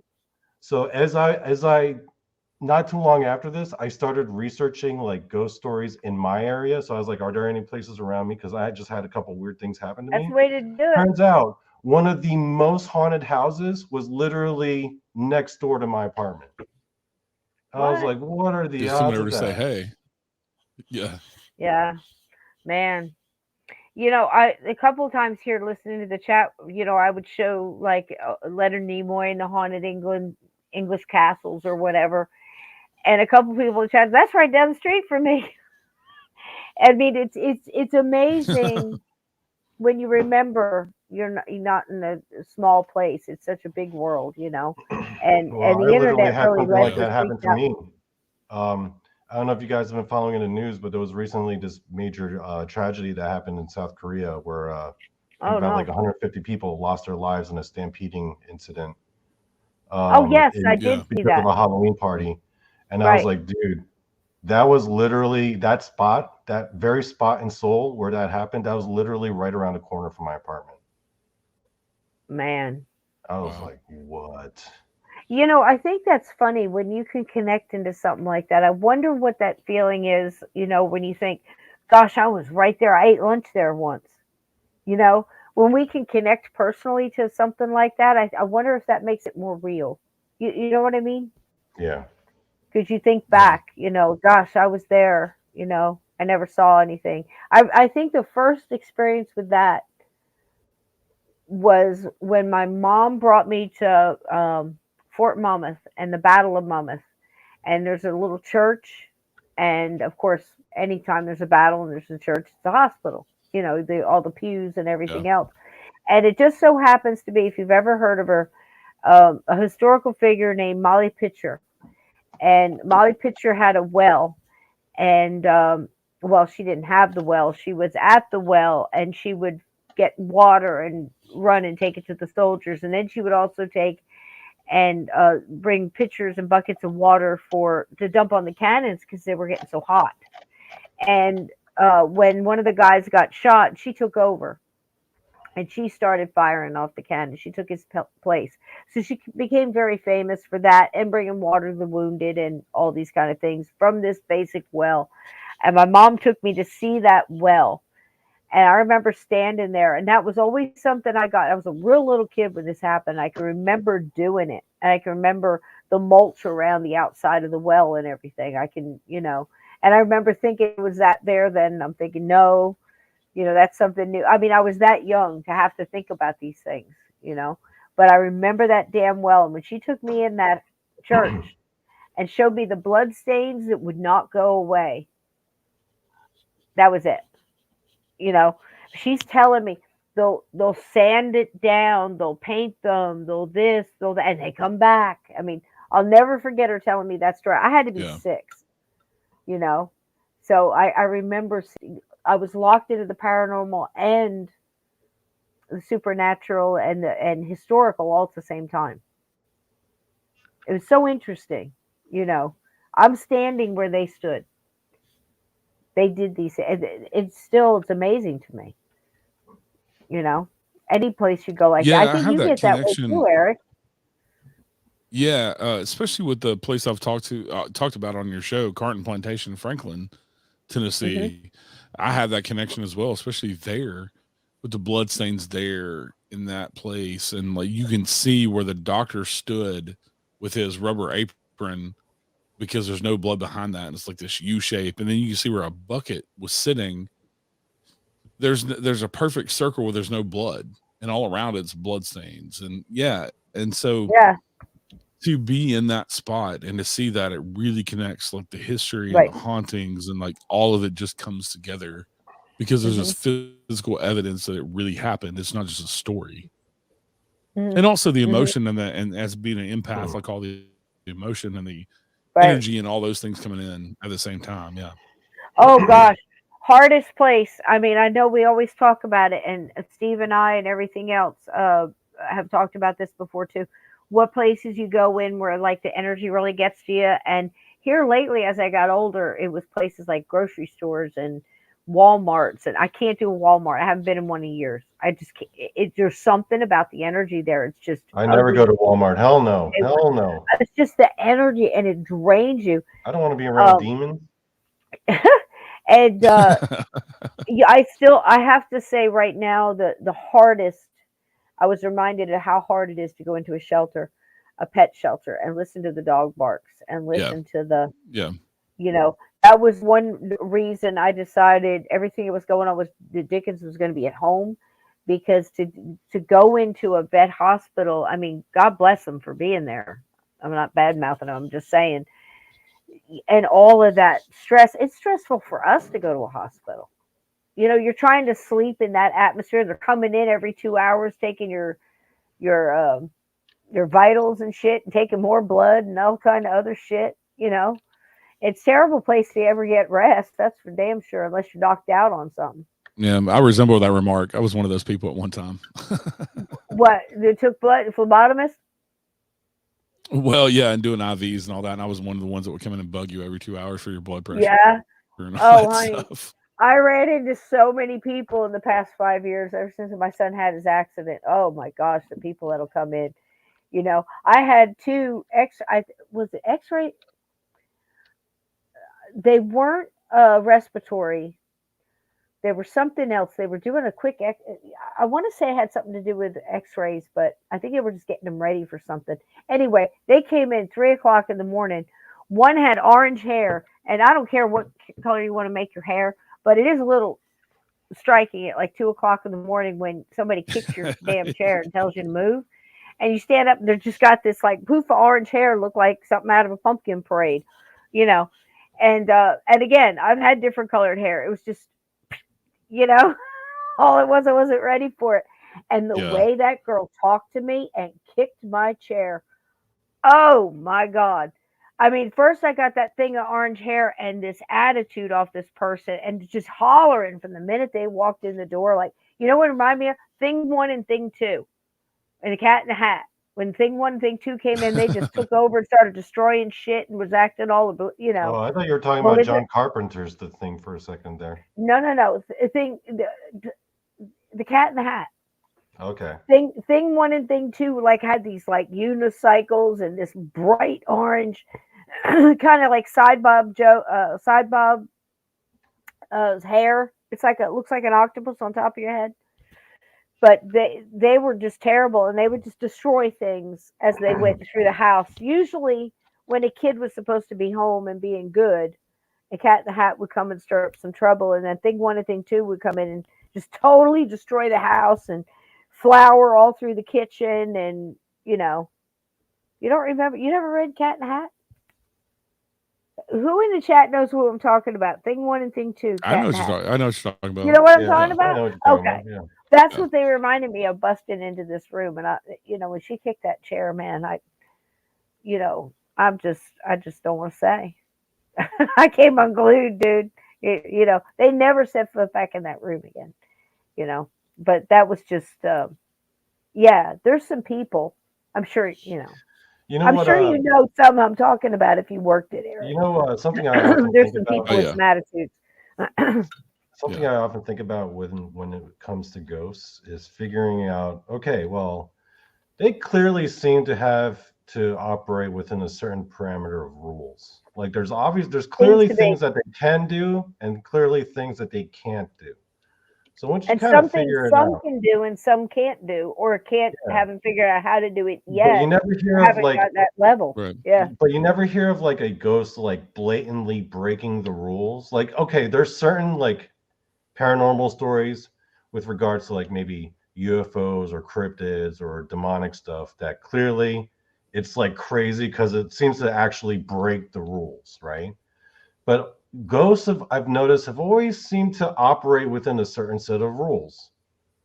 Like you never see a ghost being like, I never knew a ghost could do that before. Like they can all do the same thing, just different variations of the same thing. You know what I mean? Mm-hmm, mm-hmm. Yeah. Yeah. I was just reading too. A lot of people say they're avoid Walmarts and things like that. Oh, Lindsay said that Steve is going to pop in late, so I think we should stay on for a bit and give we can try. We can try. I need Steve needs to I just looked at his channel about 5 minutes ago, and his daughter is still on with him. So I think that's why I don't want him to rush through. I mean, if he had something like that, that's priceless. And it's his birthday. Let him spend all the time he can with her. Absolutely. And I can tell like he's got a proud look on his face right now. So good for him. Yeah. Good for him. I do have a little ghost story if you want me to play it. If I can find the right one. It was an extraordinary, and I thought it was kind of good. Have you ever seen the Australian show, Eric? I hope you can stay with us. You can come and go as you please. Oh, I'm good all night, baby. You're good? Okay, cool. Yeah, me too. Are you good? All right, and I can't see which one's which, so it's Halloween. We gotta go long, Cisco. I think I played all that. Whatchamacallit here? Let's see what we got. I love this Australian. I'm gonna get rid of the wig because it's itchy as shit. I'm getting rid of the wig. Are you hot? I had to shed my wings, man, and now my halo's all crooked. Oh no, I'm keeping this wig. This wig. I might turn into a little devil before the night's out. No. All right. Donnie's getting hit on. Donnie's getting hit on in the chat, so he's gonna keep it. People are actually starting to kind of hit on me. I'm like, what? All right, man.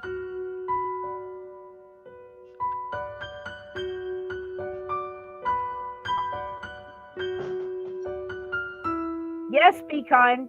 Right after this, call in. We'll throw you the link. Yeah. Hey, I'm going to go smoke one. I'll be back. Throw her the link. Hey, Yoko, throw Be Kind the link.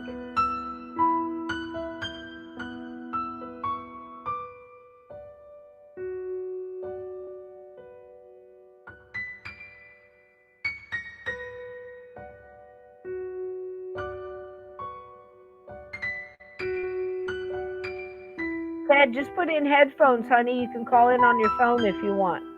No problem.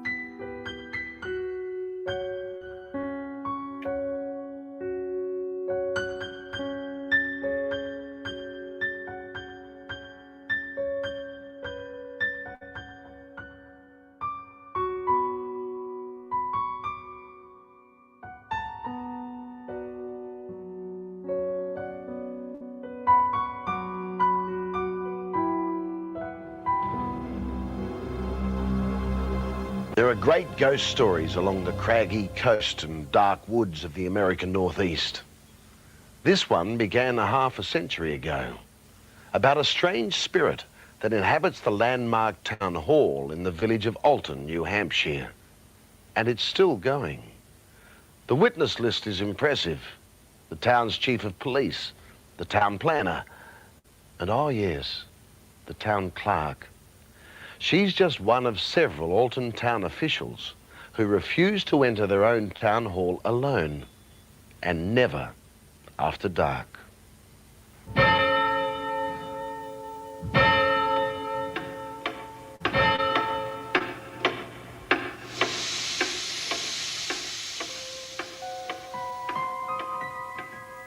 The police station of Alton, New Hampshire, was in the town hall basement. The chief, Thomas Mincewa, was on duty late at night when he heard it.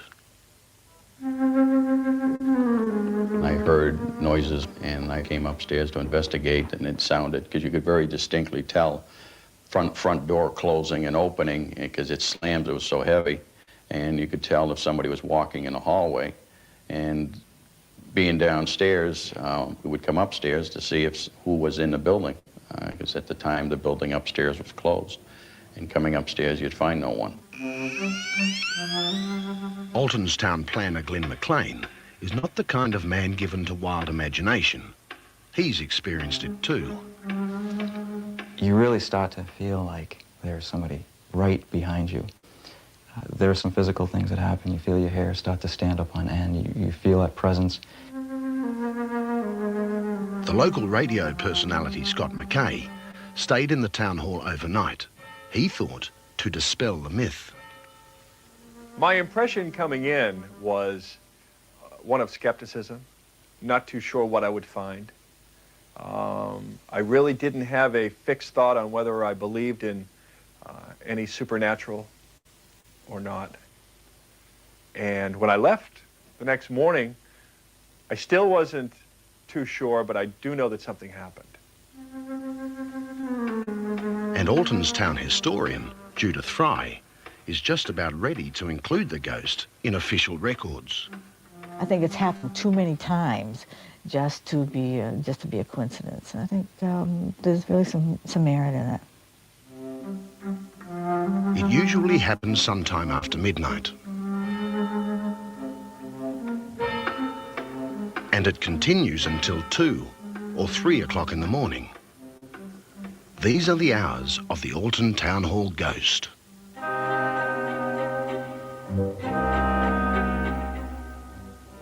By day, the old town hall is typical of any stately historic site you might find in a small town of New England.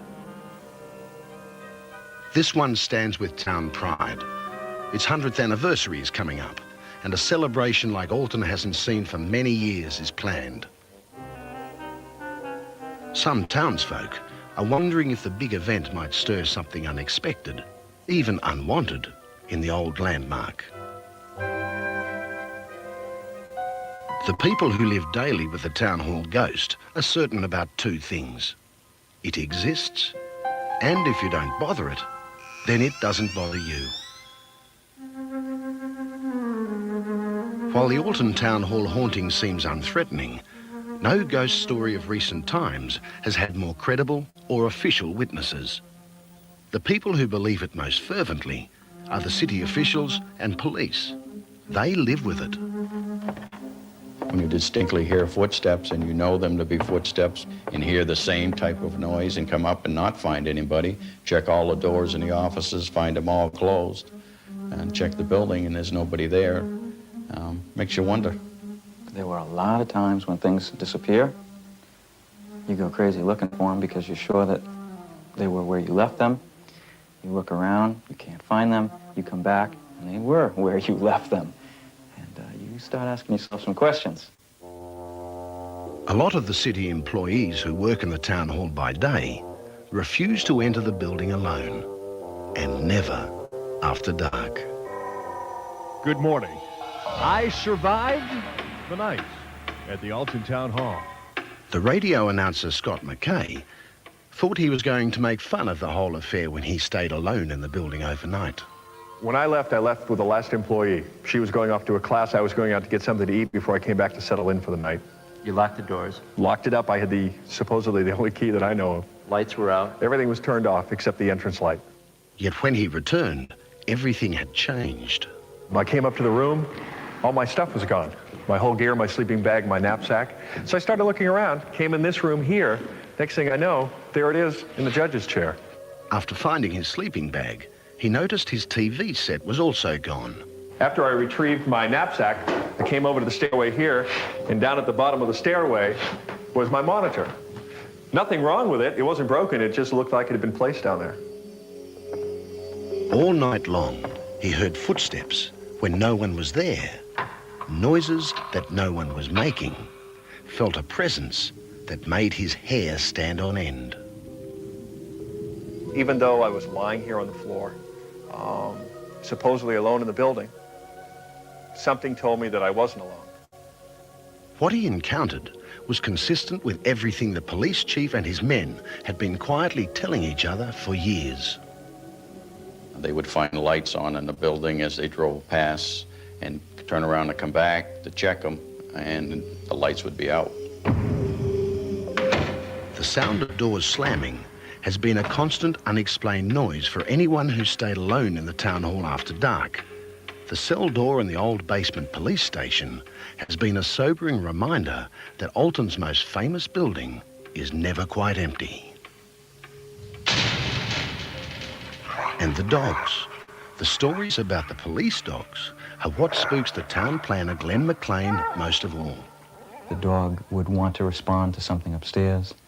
The officers on duty would take the dog upstairs and let the dog run. It would go down the main hall on the first floor of the building, hit the steps that lead to the second floor, go about 2 steps up and stop. The question of whose spirit occupies the town hall has never been answered. One story is that a city elder responsible for the town clock long ago was killed in the tower. Another concerns a woman named Sarah Glidden. Like witches of old, she's buried beneath granite in the town cemetery. Some think her spirit has escaped. In 1825, a lady by the name of Sarah Glidden, who was a resident of East Alton, was struck down on a clear day by lightning and was killed. This incident has been documented in the church record. Whatever walks the corridors of Alton Town Hall at night, the townsfolk either don't want to know or don't want to disturb it. I want to be on the record with the ghost as being respectful of it because I believe it is here. With the town hall's big centennial celebration coming up, the people of Alton just hope the ghost enjoys a party.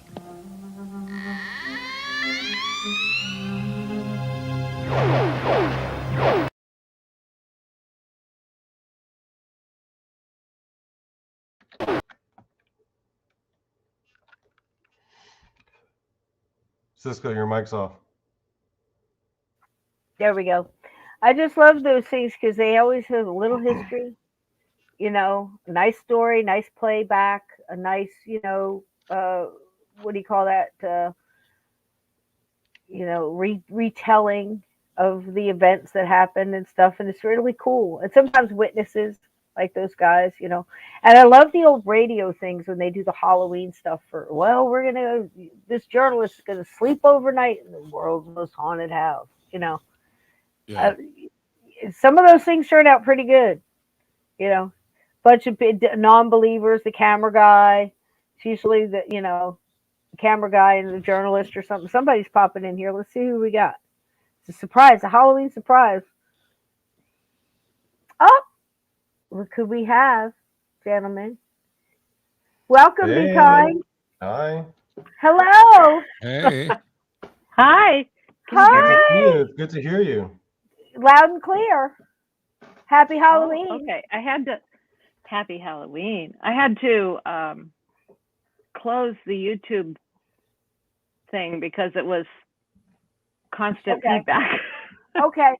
So you can't see the chat now. Or you can. No, Are you on a laptop? Yeah, I'm on a MacBook. Okay. So do you have a phone? Because sometimes I'm in StreamYard. Where's the Oh chat? yeah, in you just gotta hit the comments tab. You'll see them. Yeah. Yeah. Yeah. Hit the comments tab. Okay. I see chat with everyone in the studio. Oh well, it doesn't matter. Yeah. Because if you ever want to though, you could just always pull up YouTube on your phone and just read the chat there. Oh, there you go. There you go. And just turn the volume Oh, all you the got way it, down. Darlene? You can turn the volume all the way now down. that I'm but retired, I can tell you what they're I don't saying. now that I'm retired, it's against my religion to multitask that much. I understand. I understand. Everybody's saying hello here. I'll put it up so you can see Hi, it. Lindsay. Can you see that? Yeah. There you go. I can see your whatever you call it when you put it on the bottom. Hi, AJK. There we go. Look. Ted. I'm Uncommon. Marie. Hi, Tony. Yeah. There you go. So, welcome. Do you have a story you'd like to tell?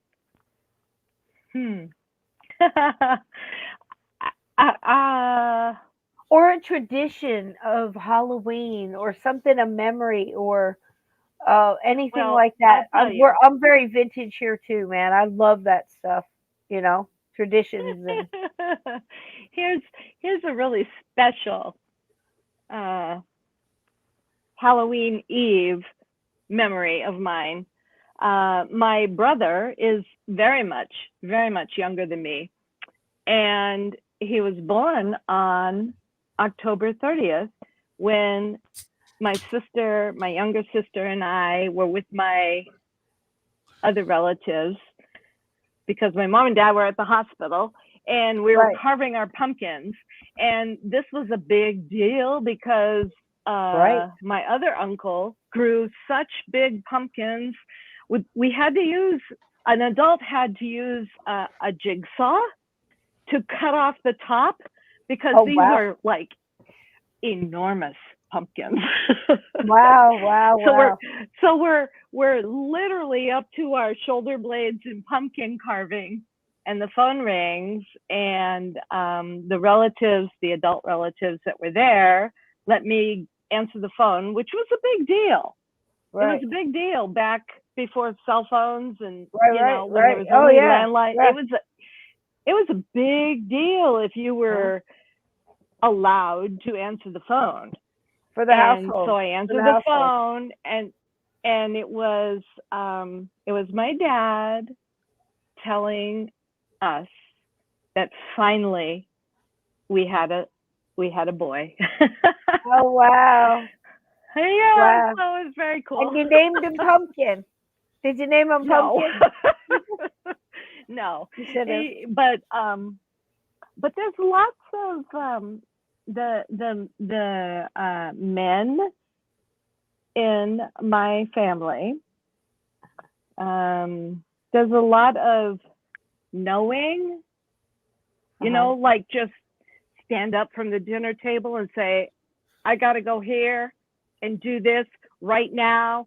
When she calls, she being my mom, when she calls, tell her I'm already on my way. And, wow. That's huge. Oh yeah. Lots of that stuff. And that's very my uncle surrendering to the entire, it's just without question. I mean, you know what? That's awesome. But yet, it was we never talk about it. Once it happens, we discuss it, and then I know exactly what you mean. Never talked about. I know exactly what you mean. Absolutely. Incredible that can happen, but I lived that as well. Yeah. Just to be in that house and then to find out 25 years later that they were seeing or more. Yeah. And because we're so estranged, we were so separated from each other, and when we did connect, it was very surface. How you doing? How's the job? That kind of stuff. You didn't dig deep. On the phone, you didn't talk, and I was never big letters. Wrote a lot in the military. They encourage you to. They want you to. So it's a big thing when you write letters. Everybody gets mail call and all that stuff. So that's a whole totally different thing. But with family, and to go that long, and then find out they were seeing him too. If my dad was not having it, you did not speak of this nonsense. Right. And the way he was, you didn't want to go pushing any buttons. Eric, I don't know if you know the story of the farmhouse in Jackson, New Jersey. Have you ever? Yeah, I don't know if you've heard the story, and I hate to tell it like that and then assume that you know what I'm talking about. I don't want to leave you out. But I lived in a haunted when I was little, a 200-year-old farmhouse in Jackson, New Jersey, that Yeah. is one of my earliest memories and one of my really deep stories because it wasn't just then and done. It was interwoven without throughout my life. So And that it place was was this all revolution. sorts of haunted. That place was all sorts of haunted. Yeah, and he was a soldier, and he Yeah. was a Revolutionary War soldier. I live in Jersey, and it's all around, but he stuck Yeah. with, it's crazy, and we So couldn't talk be about it. kind. So be kind. Did you inherit those gifts from your family of like empathy, of being an empath Yes, and also medium? yeah, My first extreme experience, I wasn't yet 4, and that's a story for another time. But it was profound. Mm. And when you're 3-ish, I think, for me anyway, you I remember. kind of want to hear that You story. don't have vocabulary for Yeah. this. Yes, yes. So you remember almost like, well, you're too young. Film strips. They used Yep. to have film strips in Yep. school. Yep. So it was like a still picture and narration and still picture and narration. Well, replace the verbal narration with feelings and impressions. So I have undeniable imprints, maybe is the right word, from that 3-year-old experience. And hi, AJK. Hello, Ted. They're all saying it, people. and I wanted to throw that up there for you because I know you can't see you guys, it. I didn't mean to. You guys I are didn't so mean to wonderful. interrupt you. I But wanted you to see don't.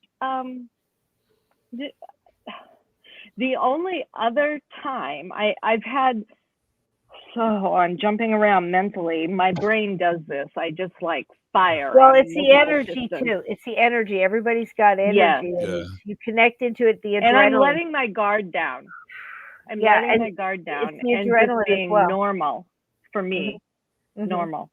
But to honor your question, Eric,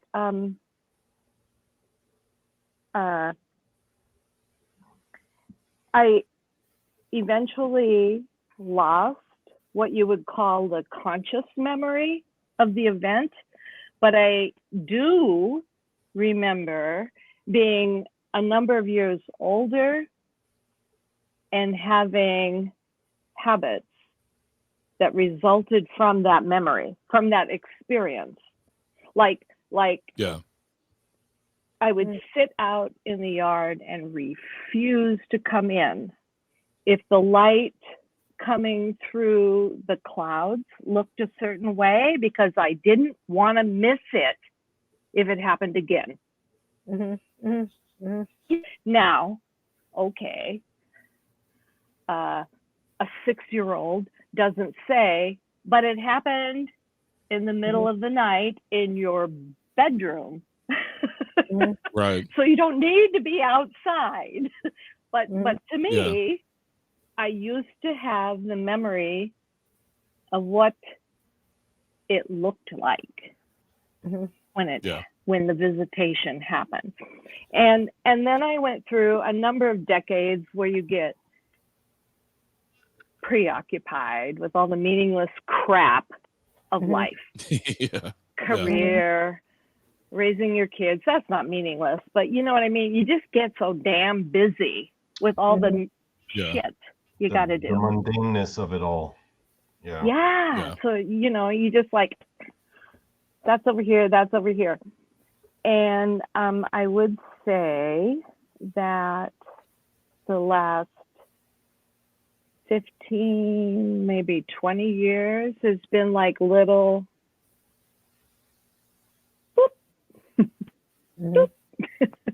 Just you little know, pieces. disparate little things that you go, and you know, I'm like hard-headed, so Spirit was probably saying, "What the hell, woman? Do we have to like make a wall fall on you?" Yeah. Right. Well, a lot of us do need a wall to fall on us. You know what I mean? And You know, Well, it's and also it's true funny. though. It's also funny because my next question was going to be, have you embraced it throughout your life? But you automatically answer that. And that's the energy thing that Cisco was talking about, the energy exchange. Yeah. So like you just automatically know what I'm going to ask next. So you just naturally went into that question. That's pretty awesome. I don't know. Yeah, it is pretty awesome. I just don't know. I just know that I would say for the last 3 or 4 years, but very intensely the last 2 years. I was gonna say 2. It's like a remembering every time. The awakening, yeah. It's like I used to know this. It's a lot of people Weird are also thing. getting downloads right now. I think there's a shift going on where people are getting downloads, and I don't know whether that connects into our energy and we feel that, and it's more of a collective, you know, to where we're trying to get to the next vibration up. You know, it's just peace and hold on. You know what I mean? But like the light is trying to hang on, I think. You know, it seems to me like it's a signal to remember for people who have forgotten that we have these gifts and these things, and it's these like Be Kind is saying, it's these flashes to remind you, hey, this shit is real. And what you've experienced throughout your life, whether you paid attention, unless you paid attention, no, it's here and you still have it. It doesn't matter how long you've been here. It doesn't matter. Yes. And you have to embrace it because it's here. It's a gift and it's meant for you to embrace. And for me, when I've pushed it away throughout my life, it's always felt like a piece of me was missing and that I wasn't being true to myself. Yeah. Yep. And I know exactly what you mean. I have this, Donnie knows, because I've talked with him about this, a very disconcerting, used to be, I'm now accepting it, but I hear things. I hear them the same way you hear me now. They're external. They're not in my head. They wake me up at night, and they're very rarely voices. Most of the time they are distinct sounds. Like I wake up knowing that I've heard metal clanging on metal, or that I've heard a Rubbermaid tote outside my window contracting in the cold, or that the doorbell has rang, or in my house, I just moved from New Hampshire a few years ago, and now I live in Washington State helping my parents. And but when I was there, I think it was 2018, I lived in the woods. It was beautiful. It was wonderful. It was just like Cisco's cabin on her story. That picture. It was very that cabin is gorgeous. Yeah, surrounded with the light. By woods and yeah. The one with the light. I know which one you mean. But I would hear on my front door was very strong metal, but I would hear bam, bam, bam, bam. And I'd come down the stairs and I'd look out the windows and I couldn't see anyone. And I was, I lived at the door, but I would call through the door. Hello, hello, nothing. I'd go upstairs an hour later, bam, bam, bam, bam, bam. I finally installed IR cameras to, and one over my driveway, so motion detectors, so I could see if someone drove in my driveway and came up my front steps and banged on my door, there was never anyone. Oh man. Or I would be awakened by those things are scary, man. Oh, they can be scary. They can be. No, I mean I've watched too many of them on the knocking on the door was scary. The inner tubes, little shorts, man. I've Yeah. watched too many of them, and the people that come up to the camera and start saying all these wild and weird things. Yeah, but I never had that. I don't there know was what never I do. anyone. I don't know what I do. Yeah, because I'm afraid of people. I'm not afraid of spirits, but People I'm have afraid gone of nuts. humans. People have gone nuts on steroids. Well, that's They have lost a lot. Cheese slid off the cracker, man. I promise you. The society has gone absolutely batshit crazy. But it's so true. But I would hear the voices, the specific barks of different dogs I'd had throughout my life. Oh wow, that's cool. So it would be like the one. I mean, I could identify. You can tell. Yeah, I know exactly what you mean. The Yeah. specific bark. You and know, it would wake you me know, up. yeah. Well, those barks. There was a period of time those barks saved my life because my oil burner furnace down in the cellar. I didn't know it, but it was worn out or misfunctioning. So I actually had a plumber come one night because my water tank was leaking on the bottom. And he went down in the cellar, and the water tank was powered from the oil-fired burner in the furnace unit. And so he's looking at that, and he comes barreling back upstairs, and he's like, "Ma'am, do you understand what's going on in your basement?" And I was like, "Yeah, I got a water leak." He's like, oh no. And he takes me down and he walks me around to the back side of my furnace. The boiler had burnt out the whole steel panel on the back against the fire, against the cinder block of my basement. So it was carbon monoxide. Oh my gosh. My animal spirits were waking me up. Yeah.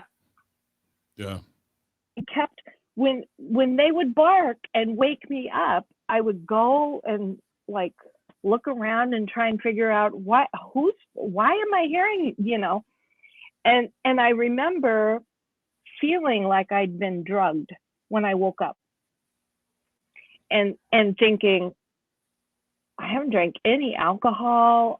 What's wrong with my throat? What is with this headache? Well, it was carbon monoxide poisoning. The animals were waking me up so I wouldn't die. Yeah. And then I would go Yeah. up to my second floor where the bedroom was. So it was like 3 stories by the time you went from the cellar where the burner was to the middle level where I supposedly was watching TV, but would like conk out on the couch, and the dogs would wake me up. But the dogs were dead. Oh wow. Wow. Well, that's a but they lovely love ghost me. story. That's a lovely ghost story. Oh yeah. Because And every And dog those- and cat the- we had. The knocking on the Sorry, door go and ahead. stuff, that's what we call the lighthouse in the dark when we talk about it as empaths and as mediums of you're putting this light out that these spirits, even though you're in a cabin in the woods, these spirits are attracted to you and they're getting your attention for whatever reason. And maybe the whole time it was because of that carbon monoxide, and finally, the dog's barking is what really got your attention. Yeah. I was woke up. Maybe. With a prophetic dream once. True story. Happened where I live now. And somehow the stove gas burner got left on. The pilot light blew something, but that's where it was coming from. I have this dream, and it's almost like I'm floating, but I'm looking up and I'm seeing clouds, and it's like if you were laying on the ground looking up at clouds, but much closer, and I know I'm floating with them. This is the dream. And as I'm floating along and looking at these clouds are shifting and the pictures are changing. And all of a sudden, this one cloud turns into how I could only explain as Shirley MacLaine in the 60s with the bobbed hair and the little pixie that would come around and the earrings. Do you know what? And the Yeah. eyelashes. Okay? Oh yeah. Except the blonde. Except the blonde. It looked just like her, but blonde. Platinum blonde. Same hair, everything. The cloud changed into this face and she screamed at me, gas. And I sat up, sweaty. And when I sat up, I could smell it because You it had smelled it. sunk Yeah. that to that height. I was Yeah. underneath it, you know. And then I said it and repeated it like I was repeating. She repeated it again, and I had said it as I sat up, the same thing she was saying.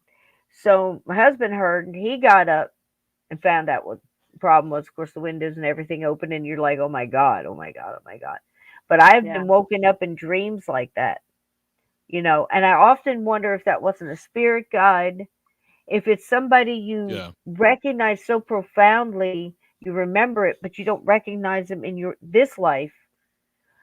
You know, maybe this is a spirit guide. It's, you know, somebody from another life, maybe you as a higher self. You don't know. We guess where we're comfortable. I think you know what I mean. Yeah, Yeah. Donnie. What? Donnie, you've been I'm something He's just else, rocking man. that wig. I'm kind I'll of tell you liking what, how I'm liking what I'm seeing, folks. I'm A admiring little the too view. much. I know it's getting late. I know it's getting late, and I know Steve had an opportunity to interview his daughter or something. From what I understand, I think that's awesome. Yeah. I'm sorry he wasn't here tonight, but I'm sure he had that chance and took it, and I don't blame him. It's his birthday. He can spend Yeah. it the way that's the best way. You know what I mean? So That's the only way. it's wonderful that we got to spend all this time tonight. I wonder if we could go around and tell our favorite ghost story for Halloween, and then I'll take us out with another rendition of Well, what type of ghost story? her head under Yeah. her arm. Huh? What type of ghost story do you mean? What kind? Like a Your personal favorite one or? your favorite one that you've ever heard, or is one that happened to you. Um, Oh, I got one. whichever one Oh, is I your got one. favorite. Oh, I got a good Even if one, it's one folks. you heard as a kid that you just, that got you. It could be I got the a good hook. one, folks. It could be the hook over the lovers in the car and lovers lane and the hook that puts through the No, door. If that's it, tell it. I tried. I Everybody knows tried that one. telling people in the chats this story, and they All right. assumed that I was joking because I have a bit of a reputation for being a bit of a jokester, folks. For those who don't know. And I tried to tell the story No. real serious, like, and people were assuming that I Don't was believe joking. you. They were laughing about it, and they're like, "Ha Well, ha tell ha!" us. Tell And I us. was like, "Dude, I'm serious." Okay, so one of my closest friends in the world is this girl who started dating this single dad, and they got real close, and they moved in together, and now they're all a unit, right? And then they're having this problem where the kid is running into the bedroom at night, screaming and crying because he's having some kind of encounter in his room, right? And they ask him, "What did you see? What did you see?" And keep in mind, these two people are open to the paranormal. They're not the kind Okay. of person who's all right. So they asked him, "What did you see exactly?" And this kid was like, "I saw a girl come out of the closet, sit on Oh. top of my dresser, and just leered at me hard all night." Oh, that's And they know horrible. this kid is not the kind of kid that Horrible, makes that Donnie. kind of stuff up, right? How old is this So child? 8 at this time. 9, 8 or 9, around there. In walks Donnie Cho. And so I come in and I'm like, "What's up? What is the situation here?" They tell me what happens, right? And she's telling me, well, she was telling me weeks before on the phone because she would call me periodically and just kind of give me updates. And she was telling me about this for a while. And she was at one point like, Donnie, I don't know. Like he's actually interfering with our like our time, and it's becoming an issue. And I might have to break up with him because of this, because this is becoming like hazardous. I don't know what to do. And I'm like, and this is what he says every time that it happens. And she's like, it happens like that. Like he's repeatedly said this. So one day I spend a weekend at their house and I sit the kid down, and he knows that I'm open to the paranormal because at this point I had already met you, Cisco. I was already a bona fide gatekeeper. I was already ingratiated into the paranormal community. And I feel like I think I know what's going on with Most ghosts of and your stuff. dreams in life have been Yeah. fulfilled, is what you're saying. Yes. So I'm like, okay, kid, tell me what's going on. And then, he tells me, and he feels like comfortable enough to tell me. And then the three of them tell me as a family as we're sitting around for dinner. So I'm like, okay, I think I know what to do. You guys stay right here. I go up into the closet. I open the closet door because that's where she's coming out of, right? And I just like turn around, I point my ass into it, and I fart directly into No, it. you didn't. And I was like, yo, Yes, I just you had some did. tacos, baby. And I just keep going, and I'm like, okay. And then after I'm done, I close the closet door because I'm like, sit on that for a bit. And then I open the closet door, and I'm like, I sit down on the bed facing the closet, and I'm like, here's how it's going to be. I know what you are. You know, I know what you are. Okay? I don't care what you're going to do about your business. If you want to stay in that closet or if you want to cross into the light, I don't personally care. You do you. However, if this kid keeps going into my friend's, bedroom, then I am going to just keep doing this because I'm a regular guest here. I come here once a month for a weekend, and every weekend I'm here. I'm just going to keep doing this. So Donnie's approach to if the it paranormal stops, I'll investigation. stop. If it doesn't stop, I'll not stop. The choice is yours. And you know what? Here's the craziest thing. After that day, they were like, yo, it totally stopped. It totally stopped. And they're like, what did you do? And here's the thing. I'm trying to tell this story, and people think I'm being facetious or doing this as a bit. I'm like, no, I actually did that, and it actually worked. And may I just It was a say Donnie Cho cleansing. How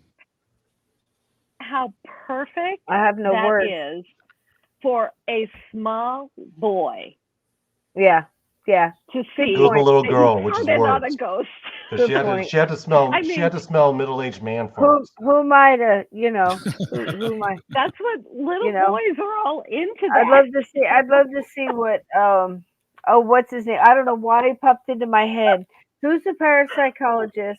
Still active to this day. Started in the 70s. It was involved with the entity and a lot of other cases back in the all throughout. Our Lloyd. Auerbach? Oh.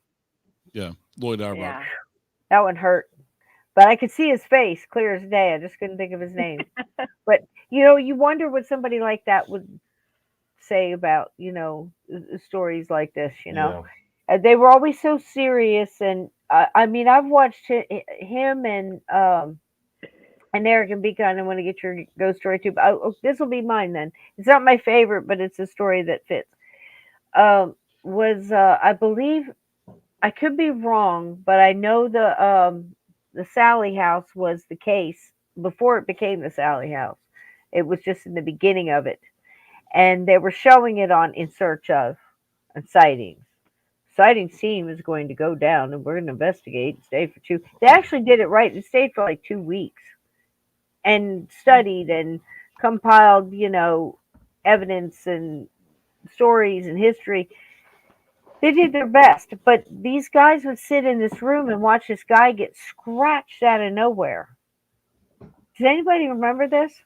And he would sit there, and he's so reluctant, and he's so, he's a construction worker. He doesn't want to show his face. He has to go to work, but he'll take his shirt off in front of 6 cameras in a room full of parapsychologists in the 70s, and he's just getting scratched. You guys don't remember this? And I know that I don't think I've ever seen Lloyd it. Auerbach and his and some of the other people around that time that were becoming famous for that field were there, and just watching it happen and don't believe it. That always blew my mind. I mean, tell me how that's happening. If they're not doctoring the video, if they're not, they're right there in that room, and that was what was perplexing the parapsychologist in the room. It's like I'm sitting here looking at it, and I can't. But he would never say it's a possibility that it's a ghost. They just wouldn't go that far. They just couldn't explain it. You see what I mean? Yeah. And there's some that are still there's like a house that. now. Yeah, there's a house now. I think it's Mineral Wells, Texas, the Haunted Hill House. They have a scratcher room, and people will go in there and ask to be scratched, and they'll hold their arm out, and you will visibly see scratches appear. Oh my God! Yeah. No, stop it. Cisco, No, I have a question Yeah. for you actually, and then I want to ask the rest of the people this question, if you don't mind. Cisco, what would scare you more personally if you were to encounter either of the three? Either a ghost, like a full-on apparition, a cryptid like a Bigfoot or a Dogman, or like an extraterrestrial gray alien? What would terrify you the most? I think it would have to depend on the circumstances. I think I could get scared by somebody popping a balloon, Donnie. But there's not one that would like naturally scare you more than another. To be honest, I think we think we're going to react certain ways if we talk about it. We have a chance to think about it. Like I'd like to think I'd be brave if somebody needed my help. If it was somebody popped up in the street getting hurt, and we all think we'd act some way. It's hard to answer that question. What would scare me the most? Because, like I said, it depends on the circumstances. You could see a full apparition of a ghost and it come and go, and you have an awesome warm feeling like, wow, that was something, and a warm tingly feeling of like you're so grateful for that experience. Then you can see one that absolutely terrifies you for the rest of your life in your dreams. You know what I'm saying? I mean, and I'm not saying that to be snarky, but I think it's true. I think, would you be scared when you saw a Bigfoot? I saw a baby Bigfoot. What I think is for lack of another term, I would have to categorize it as that. And I felt sorry for it. That was my first initial feeling. But Cisco, you also saw.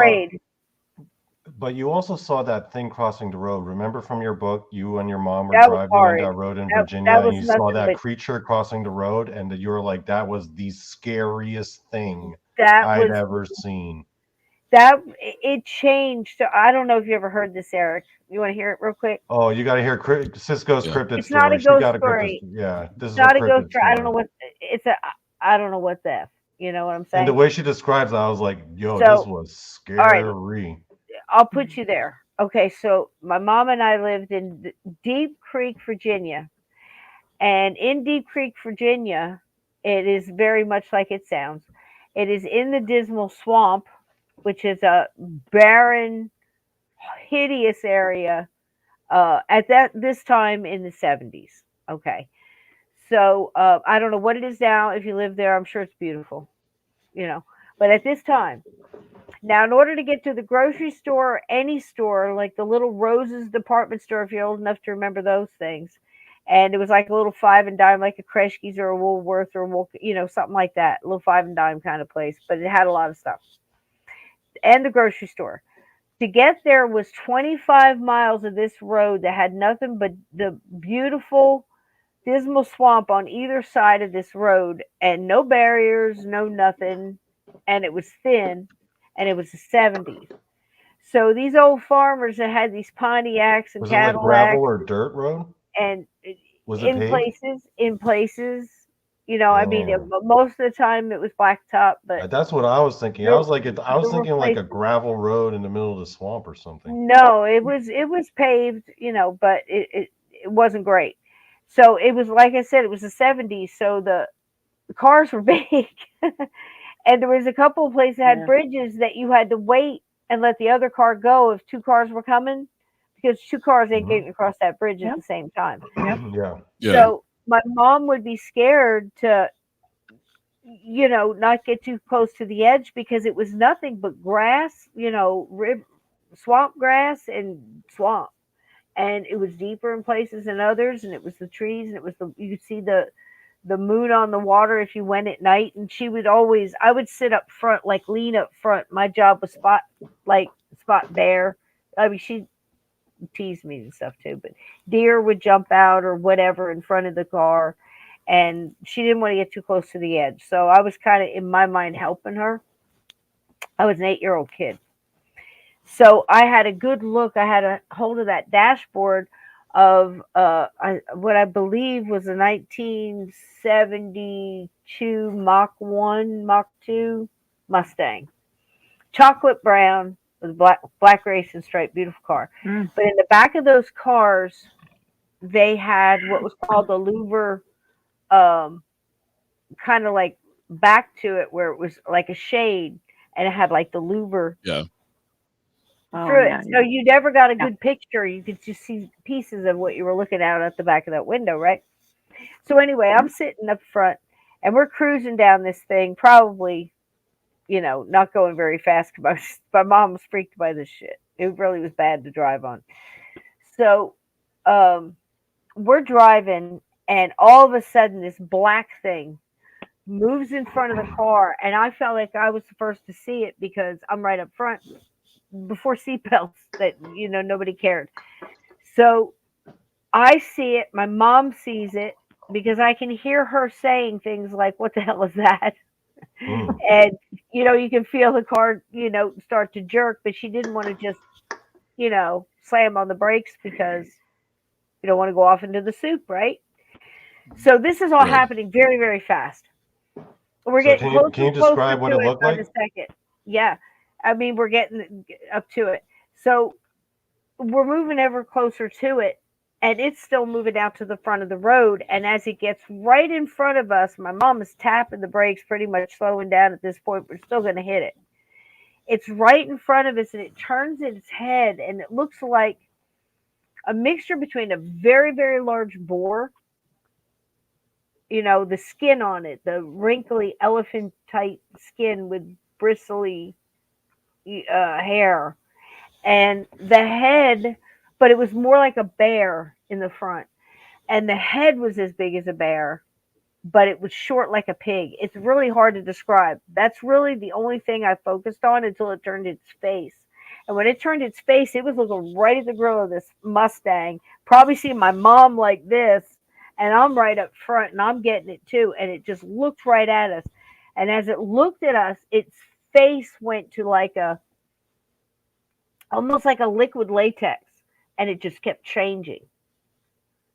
And it would get this like pig snout with fangs, and the eyes would change, and even the top, the ears, they never flopped down. They would always change kind of shape, or the way they were bent on top of its head. This happened so fast. I could do this and not be able to catch up how fast it did it, and how fast my face, my eyes computed it. You know what I mean? So Cisco, was it changing? Do you think it was changing in reaction to your reaction, like your thoughts? Was it trying to find? I always felt like it was trying to face it blink needed? out. Like it was panicked. It was trying to blink out, or maybe it was I don't think it was. People said shapeshifter. It doesn't sound like know. it. I don't think. I think shapeshifter would have just, and turned into something What else. if it was? What if it was the? I don't know. The shape-shifting folk who we don't mention on this show. Skinwalker. Yeah. Skinwalkers. Because I'm like, well, if it's changing shape, why not that? I just love that. Yeah, I don't know. Yeah. I can't say. I don't know enough about either one. Whether you're talking about Native, everything is different. There was a movie once called Thunderheart, and this shapeshifter guy was in there. He was more of a medicine man type thing. It was more. It was different, and Yeah. he just in mid jump turned into like a coyote. You know, it was just, and I don't ever know if it's that smooth, but I think it wouldn't be as jittery and agitated as this thing was. I mean, it was so fast. And sometimes it seemed like I saw the same one a couple of times, like it was back and forth. Steve is often said something like maybe he was caught in a glitch or. Did you hit it? Something. Yes. Did you hit it? Yes. So we go so through maybe it was trying to like blink process out through what to be in order to withstand the hit. That's exactly what Steve said. That's exactly what Steve said. Steve had the same thought. And I always thought that it was trying to blink out or, just, like, I know it's the button, hitting the wrong button.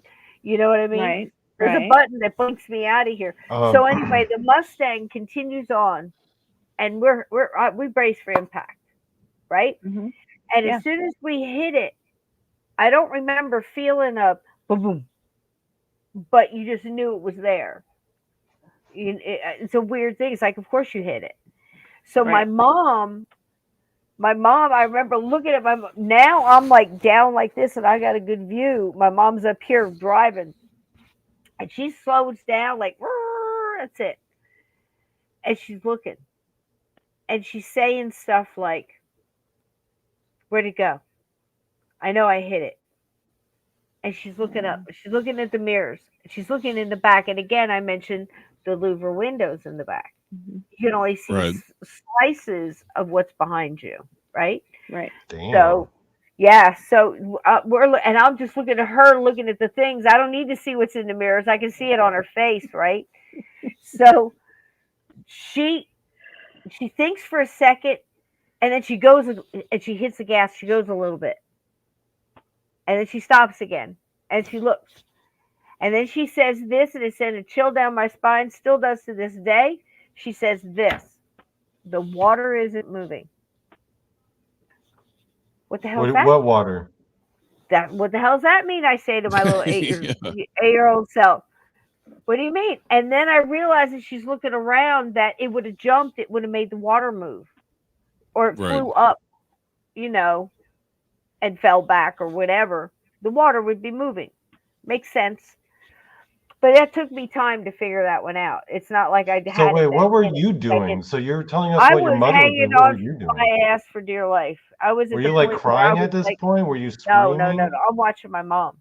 I'm not moving. I'm not doing nothing. I'm watching my mom because I don't know what her scare level is, and I have to. My baseline is how scared is she? Yeah, exactly. That's I don't know what the hell's going on. Yeah. I'm on mom now.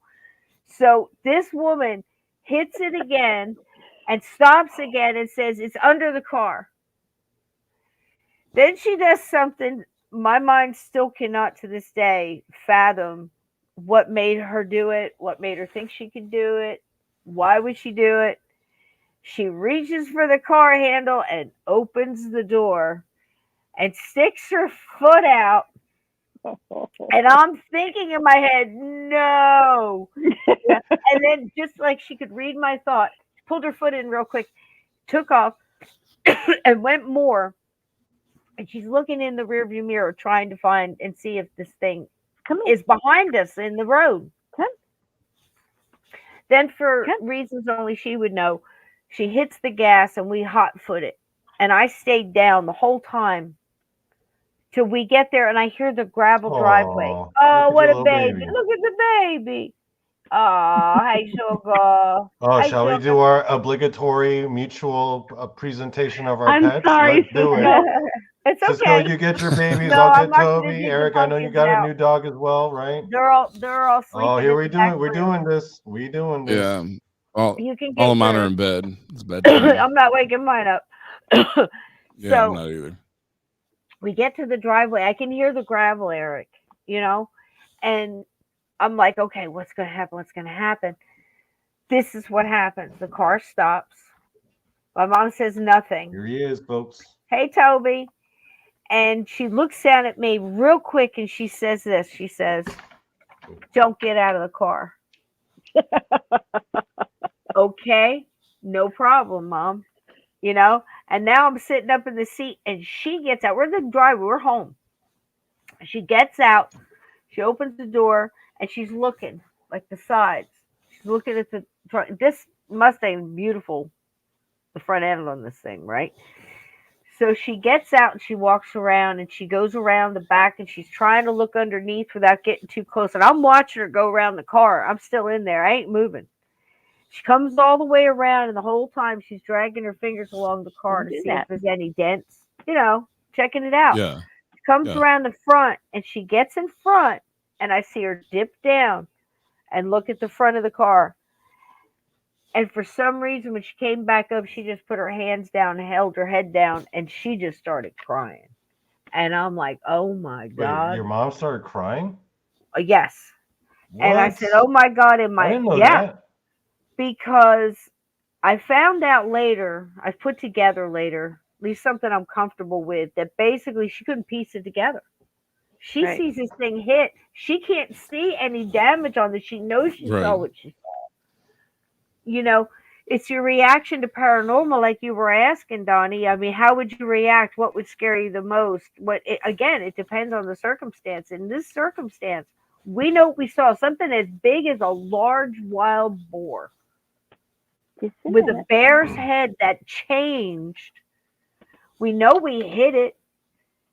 It was right in front of the Mustang. Can I ask you, Cisco? When you saw your mom crying, did that scare you more? It was too much, you know. But I got that out of scared the you car more? and she said, you know, basically she goes, "We're not talking about this. We're not talking about it." And this was it. And that was because you can't. It was too much. And it's not that she was a non-believer, you know. It was. I believe it was more. She couldn't wrap her mind around this one. You know, she had seen some stuff too. You know, but she lived in that house, that farmhouse, you know, and she wasn't shy to talk about stuff, but it was never like, but you this know, is next you're level stuff. part of this world and all that. Yeah, this was, I can't explain that, you know, and to think back when she said the water isn't moving, she's saying this to herself, but she's trying to process this shit, you know, if it had jumped from one to the other, one side or the other. Either way, this road was thin. You know, it would have sent ripples. You couldn't touch that without causing some kind of disturbance. You know what I mean? It was a lot. It was a lot. You know, so and we saw other stuff there too. I mean, that wasn't just it. And Steve is famous for telling the story about the entire regiment that got out there and got lost in a dismal swamp. Never heard from again. Entire regiment, you know, and multiple other stories. I'm sure you've heard them too, Eric, being out there. But you know, isn't that incredible though? I have no explanation. That's a weird one, Cisco. I gotta Some people say, a harbinger of doom and all this other stuff. But and as I wrote in the book, I said if it was some kind of black dog, it wasn't black dog. People are quick to say that. It had nothing to do with a black dog. Trust me. But if it was a harbinger, there was a lot of tragic things that happened afterwards, but I never saw it that way. Personally, I would be more scared with cryptids because if I ever were to encounter a cryptid like out in the wilderness, I know that basically my survival at this point is whether or not this cryptid wants to kill me. That's it. Like if I see a dog man right in front of me, I'm like, if this dog man decides to kill me, I'm pretty much dead. Yeah. If I encounter a ghost, on the other hand, I'm just going to be like, I'm out the door. Yeah. Yeah. Well, again, it depends, I think, what you're dealing with. And when there could be lovely experiences, could be absolutely horrible. And that could be from the same type of entity or, you know, whether it's a ghost or whatever, you know, or extraterrestrial or Bigfoot. For me, doesn't matter. I would say extraterrestrial because all the stories you hear about people being abducted, the lack of control. Well, yeah. You got the least like amount of myself, control, like Yeah, I'm like a control freak Yeah. when it comes to me. Okay. Not Yeah, me situations and too. other people, but myself. I'm a control freak, Right and there so with to you. be, I have no control, and they can do everything they want to you. Yeah. That kind of scares me more than anything else. Yeah. See, Wow. I I've seen full second body that emotion. apparitions. okay. Yeah. Yeah. Here are my thoughts I on if second I were that. to encounter a gray alien, because I've heard so many abduction and gray alien encounter stories at this point. If I were to ever encounter a gray alien, my thought would be this. This is going to go out one of two ways. Either I'll be taken aboard their craft to meet some like gold Nordic looking dudes, or maybe be forced to like have sex with some sexy alien, or this could go very horribly Travis Walton style. I know this might go horribly, but I'm holding on to the hope that I get to like meet some Nordics and talk to some Nordic girls, and that might be awesome. I'll tell you So what. there's always that little kernel of hope in the back of your Yeah. mind when you meet Donnie, an I've alien. lived 60 years on this earth, and I can tell you that most of the time the fantasy is better than the reality. I mean, if you ever learn anything else, Yeah. think about that, because and I mean that could go for a lot of different If I things. see a gray alien, I'm It's just true. saying, like, I might have some alien sex right now. And it never turns out the way you think it's gonna. It never goes down. And I think that's true with ghosts. It never goes down when you're not thinking about it. It's when you're least expected. Yeah. It's when you need to hear it the most. Mhm. It's when Yeah. they need to tell it the most. It's so many different things and so many historical connections with so many great stories. I mean, this podcast, your podcast, so many other podcasts we all listen to, and it's like we never hear. Some stories repeat, some are similar, but there's so many different ones, and I think that's part of Yeah. the draw of this, subject, and to pay the kind of attention that we all do, and so many profound experiences, that really get us through life. Like those little things, Be Kind, you were saying about the flashes. When you were doing that, I'm thinking deja vu and mile markers, you know, things that happen for a reason, even if it's something as simple as an 11:11. I think I told you, Be Kind, I got 3 or 4 11:11s in one day. And I'm like, how could that even be possible? I've got all these clocks that tell different times, And I figured, man, this is it. We made a little joke out of it, but it was a time I needed it the most. But I think too, and Be Kind, we might have talked similar on something like this, but I think too, it's how you see it and how you look at it, how you understand it. It's not always, if you look for a sign and you get a sign, it's not always to say it's going to turn out the way you want. I think it's to say we're here with you either way. Right. You've got this Right. either way. You're Right. loved. Yeah. There's something bigger out there. You're loved. We're here. Yeah. That kind of thing. Because even tragedy that happens, Yeah. you can look back and go, if that happened on so many levels for so many reasons, let's not Yeah. take it in vain. We move on. We do the next thing. So I mean, I don't know what that has to do with ghosts, but I think it does, because I think that's also what the dead are dying to tell us when we talk about these things. They come back and go, it's no big deal. I love you. That's the most important thing. I'm okay. That's the most important thing. Right? So Right. my daughter came back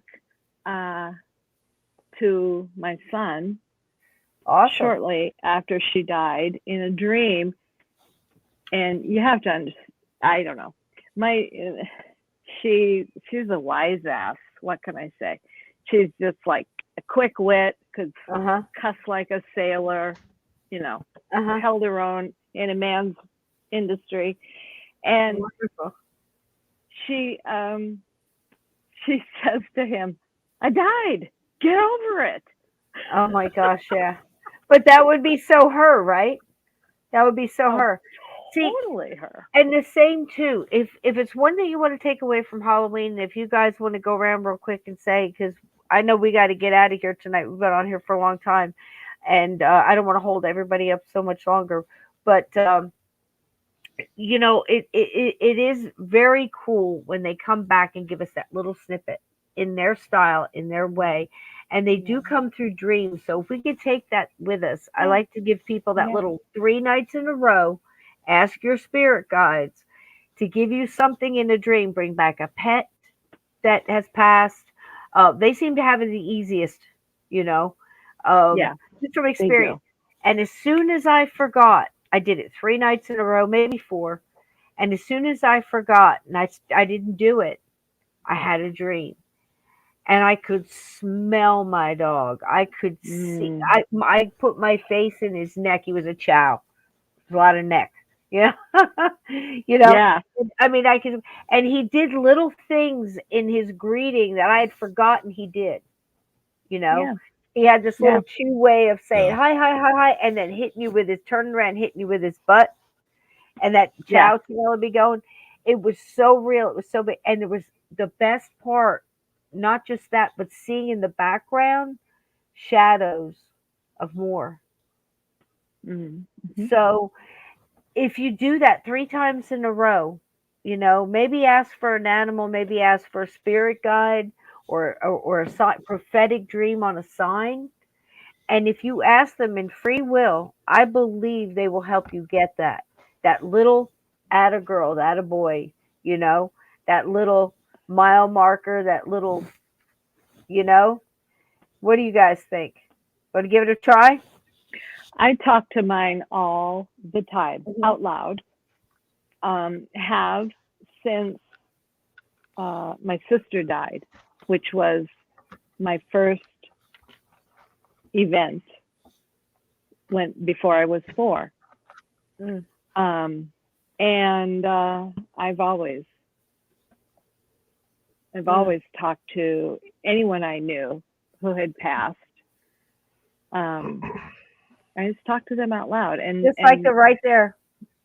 Since I mean, it was a ponderous thing to navigate my daughter's death. And I have found a place where I'm pretty competent to deal with this version of being a mom. Mm-hmm. But I refuse to talk about some things in the past tense, because wherever she is, she still likes pink. She's still a wise ass. She still knows how to build things. Yeah. I still ask her, like, I'm an idiot when it comes to assembling anything. It's like, okay, Amanda, you better help me on this, because you're going to die laughing when I try and do this. So you got to be here. Exactly what I do. Exactly what I do. Be kind. I promise. Yeah. I can echo those words, just to give you strength and some validation for yourself. I have needed a job, went to do floral design, and jumped in head first to the deep end, said, I got this. And then I got a couple of orders. I was doing great. And then all of a sudden I got some big stuff that I hadn't tackled before. And it's the mechanics of it that'll get you. It's not just the style, the design, and the flair. No, it's how to make it work. And man, I sat there and I told my mom, I'm like, okay, I need you. And just like the book, when I was writing the cabin, I would go out and come back and go, wow, did I just do that? Same thing happened. I did this beautiful spray for a man's funeral. It was like, it looked like it was going to a gangster funeral. You know what I mean? It was unbelievable. Yellow roses and just striking. And okay, and I kind of backed away from it slow, and I'm like, okay, it sounds so weird, but it happened. And it was so funny. 5 years later, 6 years later, I'm at the store and I'm talking to somebody. We're talking metaphysical stuff because we're talking about jewelry. She brings up the fact that she's a medium. Not only is she a medium, We've all been here. Not only is she a medium, she sees someone here that has a message for me. Sure, why not? Give it to me. She gives it to me, and she gets a lady. She says, "Oh, she's a lady. She's great energy and all this other stuff." And she's describing, and I'm like, "All of that could be my mom, and saying it to myself, not to her." And I'm like, uh-huh. And she looks at me. She goes, "Whoa!" She said this loud and clear. She said, "I taught her everything she knows." I asked my mom. And it was right after that. So they're there, folks. They're around. Just talk to them like Be Kind says, and Eric and Yoko up here, man. Guys, I got to let you go. It's been a wonderful Halloween. I thank you, Eric, for jumping in here. And if y'all see thanks for Steve, having me. I'm sorry we missed him. We must have had our wires crossed, but that wouldn't be the first time. We'll uncross them. We'll be fine. So everybody here, happy Halloween. I'm going to take us out with this one of my new favorite little songs here about Anne Boleyn and her head. All right, and we'll take us out. And I wish you all happy Halloween. Yoko Ono, thanks for being here. Eric, thanks for being here. Be kind. Thanks for coming in. Everybody else, next time, don't be shy. Call in. Happy Halloween. And I love you all. Here we go. Says Dinner with Drac. Curse of the Hearst Cemetery Girls. They're removing Grandpa's grave to build a sewer. The Haunted House of Rock and the Monster Mash. Featuring such stars as John Zachary, Bela Lugosi, Screaming Lord Sutch and Screamin' Jay Hawkins, David Bowie, Peter Sellers, and Bobby Boris Pickett. All joined together to get you in the mood for the Night of the Living Dead. The night when the spirits of those who have gone return to have a little party with us, and we all go hobnobbling with the goblins.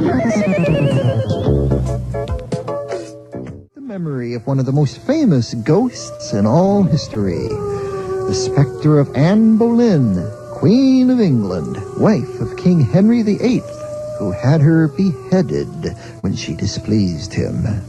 And as one might expect, the ghost of Anne Boleyn came back to haunt King Henry's castle. But since her head had been chopped off, she had to carry it underneath her arm. It's true. Here's Carol P. Weiss. In the Tower of London, large as life, the ghost of Anne Boleyn walks, they declare. Anne Boleyn was once King Henry's wife, until he had the axeman bob her hair. Oh yes, he done her wrong long years ago, and she comes back each night to tell him so. With her head tucked underneath her arm, she walks the bloody tower. Oh, with her head tucked underneath her arm at the midnight hour. She's going to find King Henry, she means giving him what for. Gadzooks, she's going to tell him off for having spilled her gore. And just in case the axeman wants to give her an encore, she's got her head tucked underneath her arm. Oh, with her head tucked underneath her arm, she walks the bloody tower. Oh, with her head tucked underneath her arm at the midnight hour. Along the drafty corridors, for miles and miles she goes. She sometimes catches cold, poor thing, it's cold there when it blows. And it's awfully awkward for the queen when she has to blow her nose. Oh, with her head tucked underneath her arm.